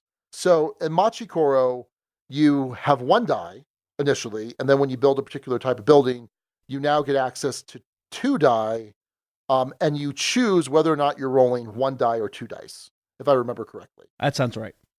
Here, you're rolling 2 dice, and you're either combining them each individually or combining them once together, which creates some interesting decisions. And on top of it, it creates a little bit of a different valuation in terms of the numbers, the frequency of the numbers.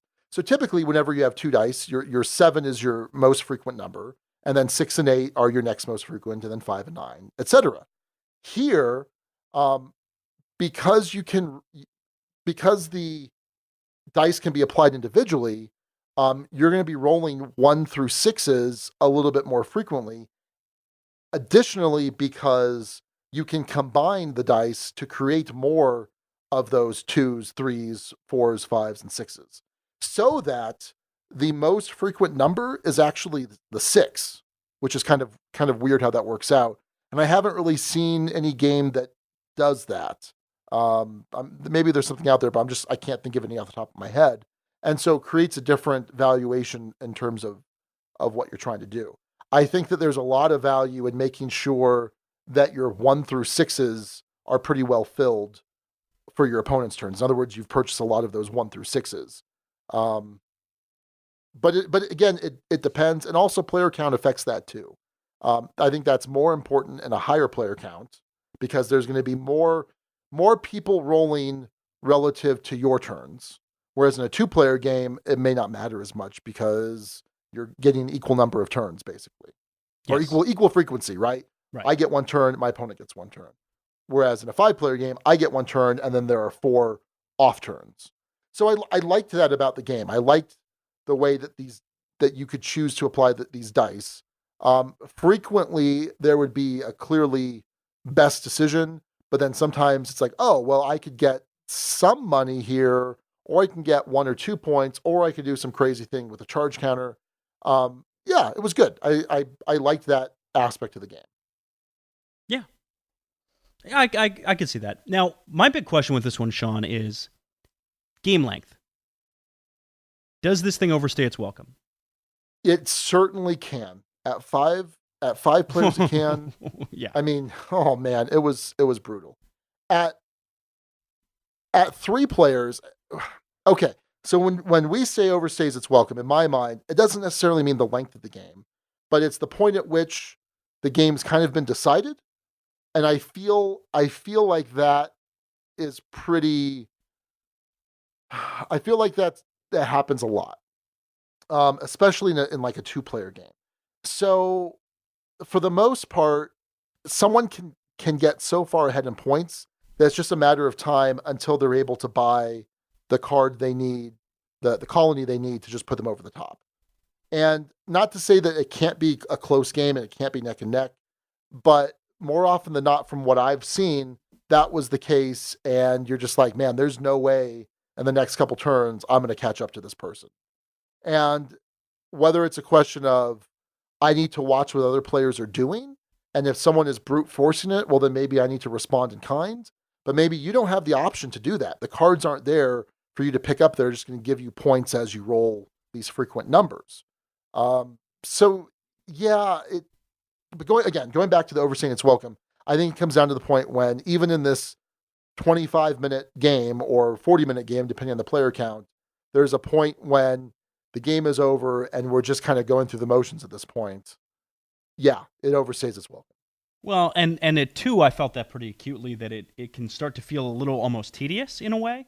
Yeah. Where you're upgrading things and things might be moving, but they're not moving that quickly, and you sort of see the arc of the game, but it isn't as snappy as I'd like a game like this to be, I guess. I never got that feel of that snappiness to it.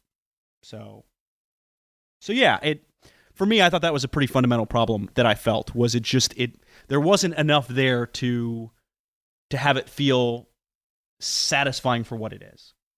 If that makes sense. I'd agree with that. Yeah. I definitely agree with that. Yeah. Let's skip theme, because let's. You're building a fleet, Sean. All the ships have names. So over the guild, Sylvain Lacroix says, Space Base is a pretty fun little game. It takes a lot from Machikoro, but with a better application of the concept. The artwork is nice. It's got a retro space look, and it uses weird little cards. Good thing I'm not a compulsive sleever. The game is simple, yet fun to play with any number of players, but I found it better at 3 to 5 than 2. I also love that you're always playing, even when it's not your turn, so people follow the game all the time. And I just quick aside, I agree. You're always looking what to do on other players' turns, so you're always actively engaged. Okay, that's good. Sylvain continues, as a negative, I think the game might be a tad too long for what it offers. Our games took around 60 to 75 minutes, but the start of the game drags a little bit. At the end, it's really fun because of the nice combos you can hit, but it took a dozen turns before it gets enthralling. Everyone I played with found that the game would be better with a little head start. I'd recommend this game if you want a nice little dice game that offers fun combos and nice table presence. It's easy to understand, easy to teach, and will please a lot of different people. He gives it a ducal 4. Nick M says, I got a few plays of Space Base in, and I enjoyed it. The good? I found it easy to teach, relatively lighthearted, cartoony art. I could see this as being a good filler game or something to run with 2 to 3 players, waiting for the rest of the group to show up for something more crunchy. It does not overstay its welcome on the table, so a bit of a differing opinion on that. The bad, I found the charge counter mechanism, The bad, I found the charge counter mechanic populated with corner cases and tough to reference in the rulebook. I'm a bit unsure why you need more charge counters on some cards and low player counts. Also, Space Base suffers from what I think of as the Catan problem. You can strategically buy cards into your setup, but if the dice never decide to roll an 8, you are hosed, even though the odds are allegedly with you. I guess on the Ducal scale, it lands at a shaky 4 for me. I might end up with a copy since I don't own Machi Koro. So, yeah, I would agree with that, by the way. That was some of my issues with the rulebooks. With the rulebook was effects weren't as easy to look up as I would like, and there are situations that are, you just kind of have to play by ear because they're not really spelled out in there. So Right. I think that thing really, really did hold the game back a good amount for me. I had one, my first play, in fact, was a 5-player game. Oh, And I needed to roll 7s on other players' turns because it would give me a charge counter that would like give me like a buck, and like everyone else loses a point, loses a VP, right? This is on my other player's 7 spot. We rolled in that entire game 4 or 5 7s. wow. And keep in mind, you get to choose how you use the dice on other players' turns. So they may roll, a 3 and a 4 and say, I'm going to take it as a 3 and a 4. And you can say, well, I'll take it as a 7. We rolled 5 7s the entire game out of at least 100 rolls, right? It was at least 20 turns per player. So that's at least 100 rolls. That is really frustrating. Statistically unlikely. A third? It's a third of what it should have been, if my quick math is correct. Okay. Assuming 100 rolls. Anyway, yeah, it was frustrating. All right, well, final thoughts. Alex, is this going to be a 1 or a 2 for you? No. Okay. Maybe. Oh, not a 1. Let me look about this and think about it. So the way we've differentiated between a 2 and a 3 is, will you play it again? And for folks who don't know, we rate games on a 6-point scale. If this is your first episode, by the way, what a weird one to jump in on. A 1 is poorly designed but playable, not necessarily fun. A 6, an all-time favorite that's a contender for the top 10. It's not going to touch the top half of this scale. It's not a 4, it's not a 5, it's not a 6. It's not one that I see a need to own or need to have in my collection. There are games that I think are far better as fillers that I would turn to. Games that use dice in more interesting ways, games that use engine. Like, there's just not one single mechanic to this that I would suggest this or have this brought out to the table, or even care that I have it in my collection.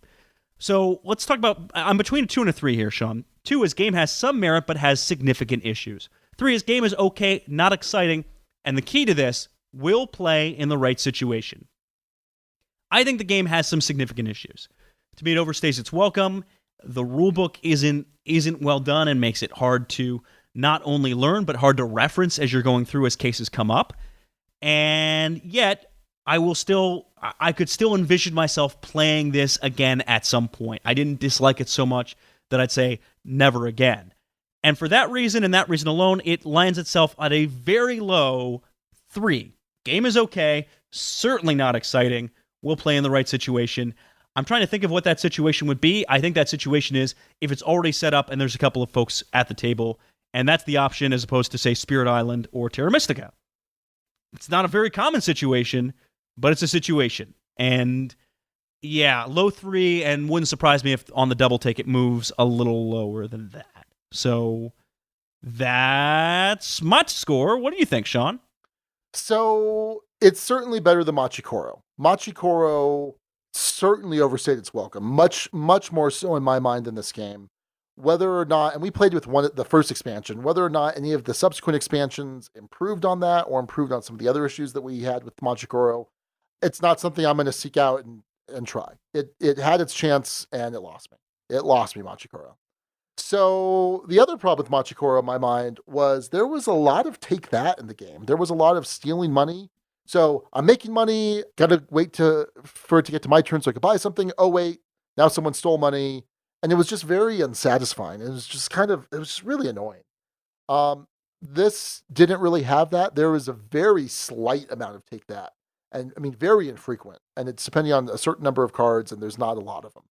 So that's certainly better. But at the same time, there's not a lot I can do to slow someone down if they're getting ahead. There's not some way that, if you've got a group of 3 or 4, that the person, the lead, can be slowed down by the group as a whole. You can kind of hate by is sort of the way you might go about that. Yeah, and that's never really a good way to interact. And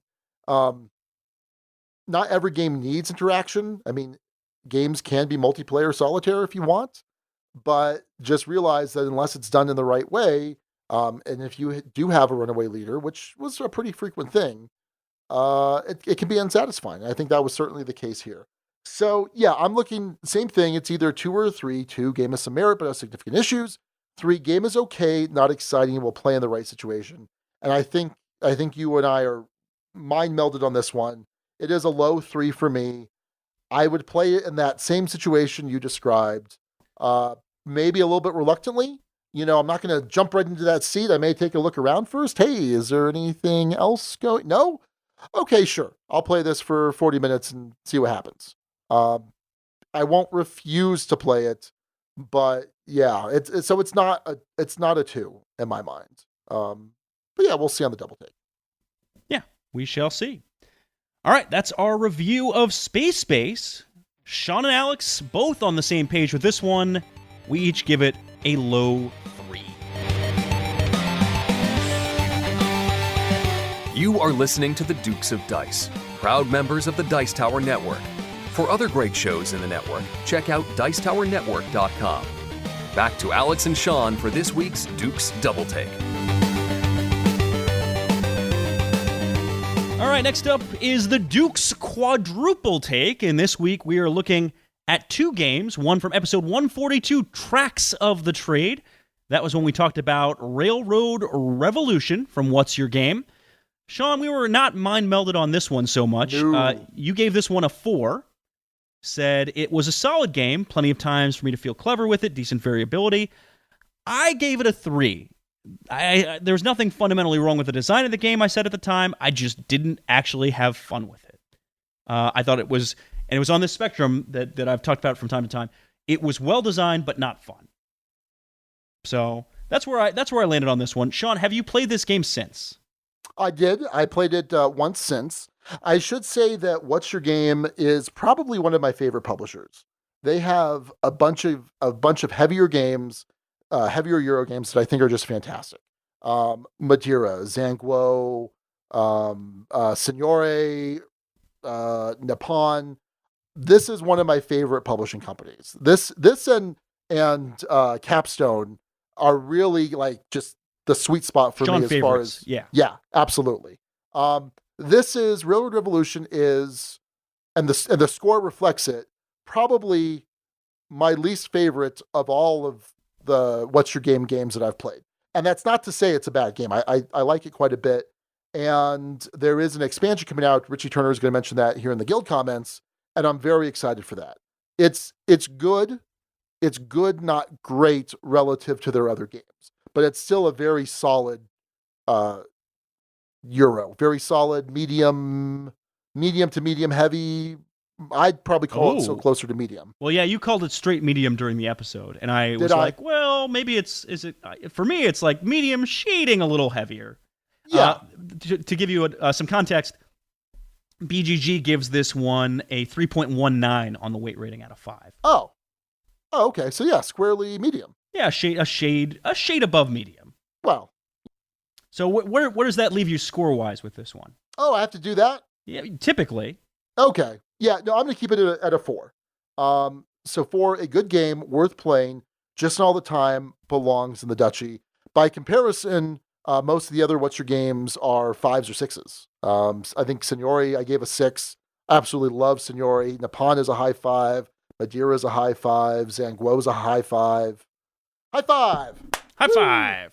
Sell 5. I missed out on it. Yeah. So yeah, it's a very solid Euro. It's something that people should check out if they're fans of What's Your Game, because there's a certain sensibility in the games that they publish. And so if you like What's Your Game games, you will probably like Railroad Revolution. Richie Turner over in the guild says, is Railroad Revolution the best What's Your Game game? No, not even close, but it's a solid game and one of the more complex games that my wife actually enjoys. With the announcement of Railroad Revolution, Railroad Evolution, I am glad I hung on to my copy and am excited to try out the new modules. And I am too.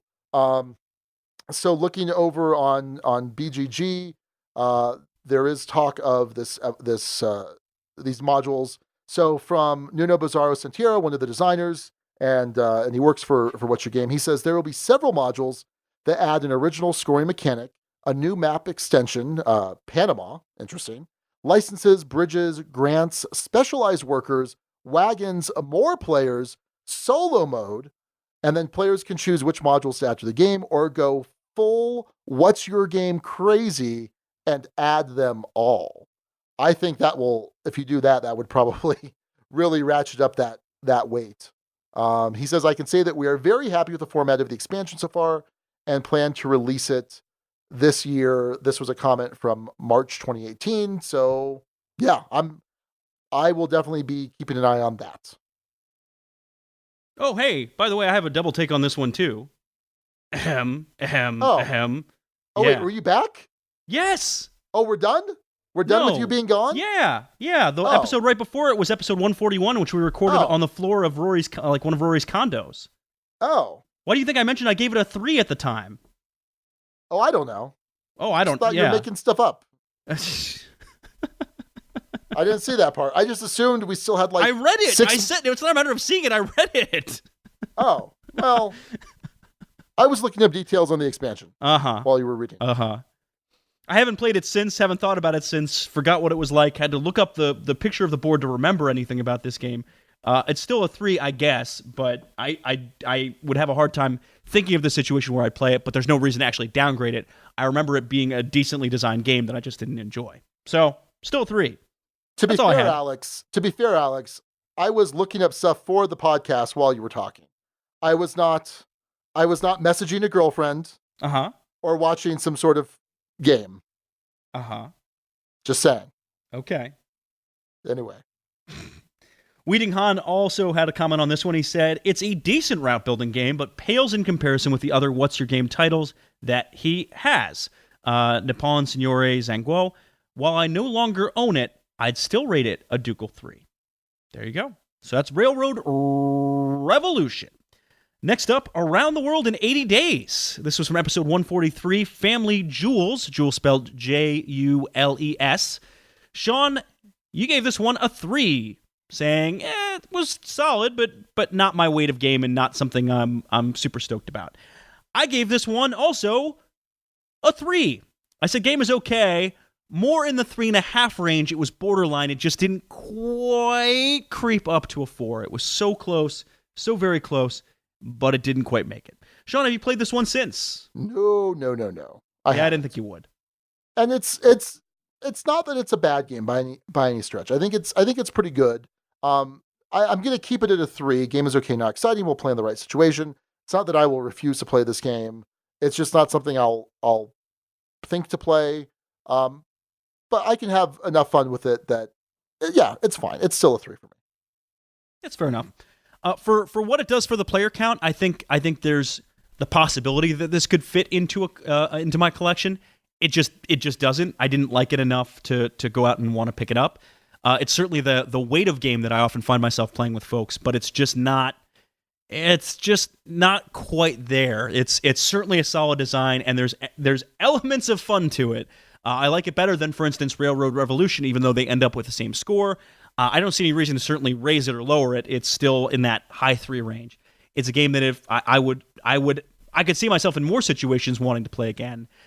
I just haven't necessarily. It hasn't come up, and it's certainly not one I'm likely to suggest. There are other ones like, and this is a good example of a game that's simple mechanically that I find coming out that has a similar feel to this. I find, Sean, I've been playing a decent amount of Downforce. I've played like 2 or 3 games of Downforce in the past few months. And that, I think, fits more into this space than absolutely. than Around the World for my money. So Yeah. I'd own Downforce before I'd own Around the World. And because of that, I don't see a need to have it in the collection. It's good. It just isn't good enough to merit that for me. So AJ says, Around the World in 80 Days earns a place in my collection for its uniqueness. It's easy to teach, simple to play, but still quite a challenge to master. It plays so differently with different player counts as well. There aren't many games of the category that play well at 6 players. I think it's aged very well considering how old the game is. I agree with that. I think it's aged well. And again, not to toot Restoration Games Horn because they certainly don't need it. But if I'm looking for a 6-player game of that weight, I'm going Downforce just about any time. Sean's glancing. He's thinking. I'm thinking, does it play 6? It does absolutely play 6. Okay. There are 6 cars. Sure. It plays 6. Okay. Yeah. My most recent play of it was at 6. Okay. Sean Ramirez. I believe you. Okay. I just couldn't recall. All right. Well, that's Hold on, I'm gonna look it up real quick, just to double. Oh, okay, good, excellent. I get a lot of crap at work for being the guy who does this, so it's only fair that it gets done to me. Yeah, go ahead, look it up, Sean. No, I'm joking. Oh, you're not actually doing. Okay, fair enough. No. Oh, all right. Well, that's gonna do it for the Duke's Quadruple Take. Almost all 3s this entire episode. Sean, though, keeps Railroad Revolution at a 4. I keep it at a 3. Around the World in 80 Days stays at a 3 for both of us as well. Wait, so would it be easier for bookkeeping purposes if I just downgrade Railroad Revolution to a 3? I mean, that way every score we've given this entire episode would be a 3. Oh, that'd be pretty cool. Yeah, I'm going to do it. No, come on. No, I'm not. It's a 4. And hey, no discussion topic this week, so I feel better. Do you feel better? Did we discuss did I get a vote that there'd be no discussion topic, Alex? I think so. No, I don't know. What are we at right now? That's another joke. Oh my God. We're at almost 2 hours, so I figured it'd be pretty robot, cool. Half cop that travels through time, that doesn't understand human jokes. I'm a Time RoboCop. Oh, that'd be terrible. All right. Hey, let's talk about the rest of the top 6 because the guild had some names this week that we didn't pick, but we're still pretty good. Royce Calverley suggested Space Race. So referencing Around the World in 80 Days and referencing Space Base. Pretty decent. Pretty decent name, Royce. Sorry we didn't pick it. And Chris K has the 3 Vs, Vern, Venus, and Vanderbilt. Jules Verne gets our reference to Around the World in 80 Days. Venus, I'm sure, has something to do with Space Base, right? And then Vanderbilt, one of the railroad tycoons, if my memory serves. So I think that's a pretty solid VVV title. VVV. Anyway, Scott Briance, I know it's not actually pronounced that way, but that's how I'm going to do it, came with Back to Base-Ix. Base spelled B-A-S-E-I-C-K. Nope, just kidding. Nope. Not with a K. Take out the K. That was his name. And then Nick Hayes suggested Trek of the Rails. I'm sure a reference to Star Trek as the space component for Space Base, and yeah, that too. And and then also Trick of the I guess a reference to Trick of the Rails, the card game that Terra Nova just published or republished about a year ago. Anyway, good times. Good times. And then Jesse Metcalf with Wagon Train to the Stars. Wagon Train to the Stars. Which is also a Star Trek reference because initially Gene Roddenberry pitched Star Trek as, it's like Wagon Trail to the Stars. I guess Wagon Trail was a Western show in the 50s or 60s. But that's how he pitched it. But now Wagon Train to the Stars. Fair enough. And that's it for the top 6, and that's it for this episode. I hope I didn't stick my foot in my mouth too much at the start of it. I don't think I actually made a whole ton of sense anyway, other than the apology. So we'll see how this one's received. Yeah. Sensitive Duke Alex on full display. Oh, boy. I don't have the thickest of skin sometimes. No, you don't. I don't think you do either, in fairness. Who, me? Yeah. Do you know what I have to put up with in court? Do you have any idea? I think here's the difference. Here's the difference. When it's this show, it's a little more personal. Okay. In court, it's not necessarily personal. Oh. I'm not saying, hey. Just saying. Anyway. So let's get done with this episode. Well, that's going to do it for episode 175. All your base are belong to us. Thanks again to our buddy Eugene Chavez for that episode title. Until next time, this is Sean. And Alex. Duke you later, everybody. Thank you so much for listening to The Dukes of Dice. Today's episode was recorded in the Duchy on May 12th, 2018. Our theme music provided by Carbohydro M from his Prime Legacy album. The Dukes of Dice are a proud member of the Dice Tower Network. For other great board gaming podcasts, check out dicetowernetwork.com, and for all the latest in the Duchy, go to dukesofdice.com. Find us on Twitter at Dukes of Dice. Join in conversations on our Board Game Geek Guild. Find us on Facebook and subscribe to our YouTube channel. Thanks to our sponsors, Tasty Minstrel Games, Arcane Wonders, and Game Toppers LLC. You can find TMG's titles at playtmg.com, Arcane Wonders over at arcanewonders.com, and learn more about Game Toppers at gametoppersllc.com. We'll see you back here in 2 weeks. Until then, game on!